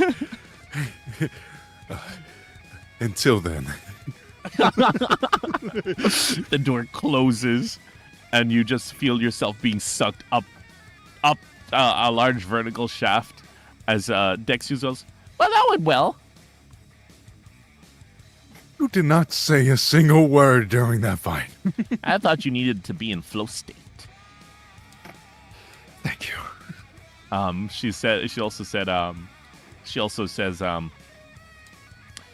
thankfully, she's completely ignoring the fact that you're in shock. And she's just going, thankfully these elevators were never updated to be part of the network.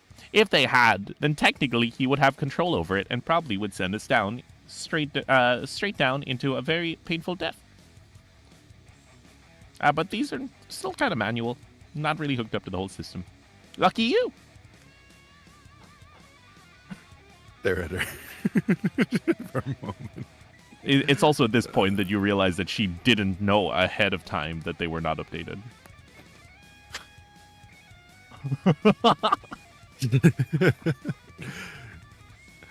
I just sit down and lay my back against the elevator wall and just take a moment of rest.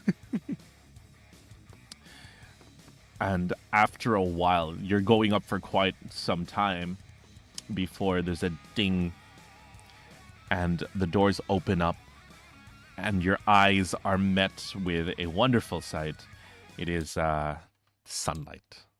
Sunlight outside, and you see you're in a small kind of cave. The sand kind of pools into the elevator a little bit as the door opens, because just over time it just built up on the other side. And you're able to see the light of day once more. As I get up from my ass, I slowly walk out of the elevator. As my eyes start to revision.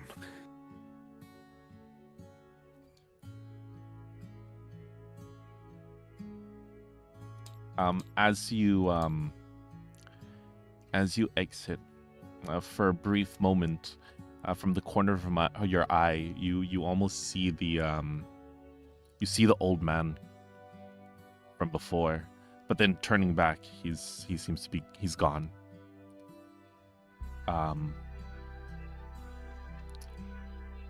And you find yourself once again underneath these archways, relatively close to your carriage. But you know for a fact that this journey that you've found yourself on, your family would most definitely not approve. And so at this point, as you're kind of looking back, you once again see all of the dead soldiers on the ground. You see the camp in the distance, and you see your carriage. What's going through Earnst's mind right now as we end the session?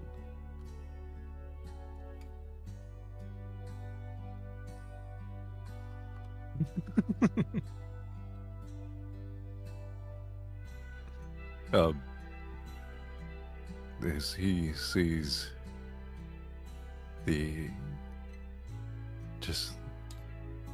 the scenery of itself. He just gives it in for a moment, realizing now he could do more.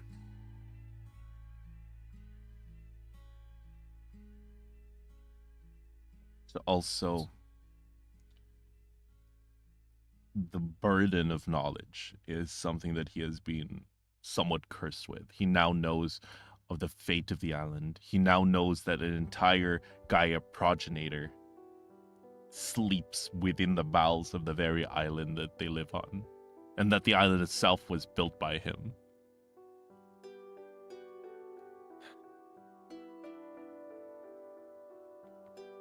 This is a lot to take in. Also, where's he gonna go now? He is a Sora user now, so the first course of action would probably be to go to the academy and register. Otherwise, you get flagged as an unsanctioned chaser, which is bad. But like, would he go there first? Would he go see his family first? Kind of, where would he go from here? He looks at his wagon, and then at himself as he looks at the ruins. He soon decided to start heading towards the Sora Academy.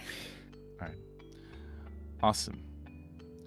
And in that case, that is where we're going to end the session. Yippee! Hooray! Yay! I almost died too many times!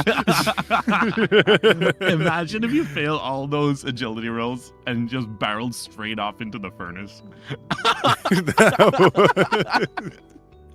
that would have been horrible. That was a very real possibility, just saying. Awesome. I managed to escape reality. That was... Oh, big stretch. That was good. That was good shit. He came halfway, but did he meet Scree? No, he'll meet Scree in the academy. Yeah, no. He hasn't met Scree yet. Scree situation. Yeah, because one of the reasons why one of the reasons why you hate Scree as well is because, like I said, she takes apart your inventions and she keeps trying to steal your book. She keeps trying to steal decks. That is the main interaction between you and Scree. But that'll play out during our group mission, I'm sure. Oh my goodness. Did you have fun though? Yeah, I had very fun. That was amazing. Oh gosh, that was a fun mission. Yeah, everyone in chat was like, "Wait, holy, this is like at the level of group mission." I'm sorry, it's not that anything is at the level of anything. It's that I just continue to get better. So if I make a group mission, I mean, it stands to reason that all of the following intro missions are going to be at that level. Look at this map. Oh my goodness. But yeah. Oh yes, I'll teach you how to save your character. You gotta save all. You gotta drag and select all of your sheets and the wizard bag and everything as an object. Then save object, right? Yes. And then also feel free to at some point go on like Google Docs or something and then just jot down as many notes as you can, so that if it's like a week or two before our next session, then you don't lose any information about your character.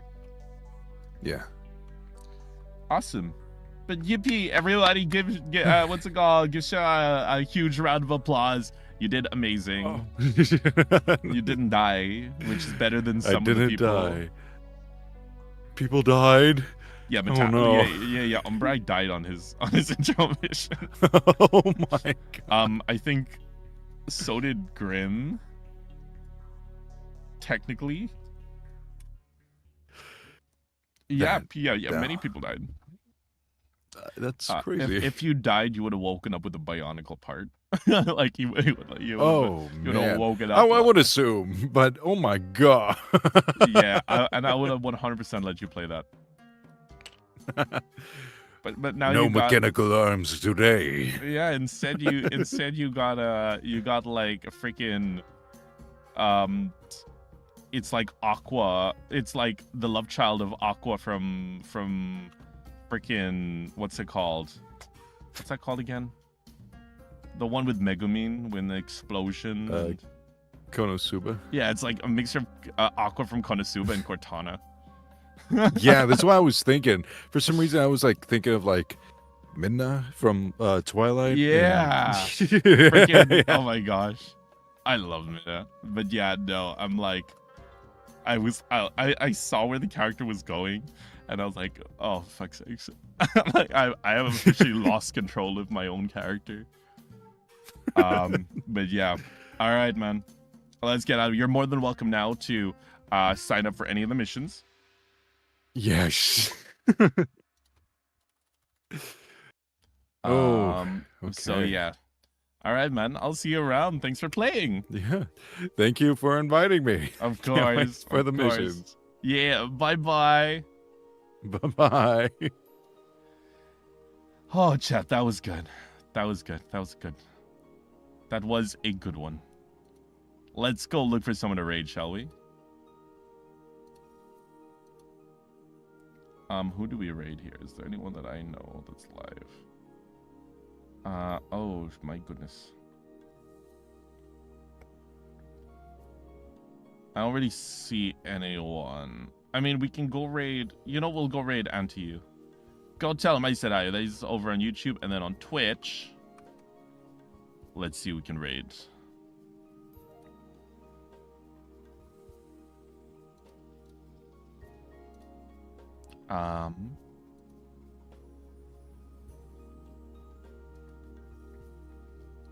Let's see.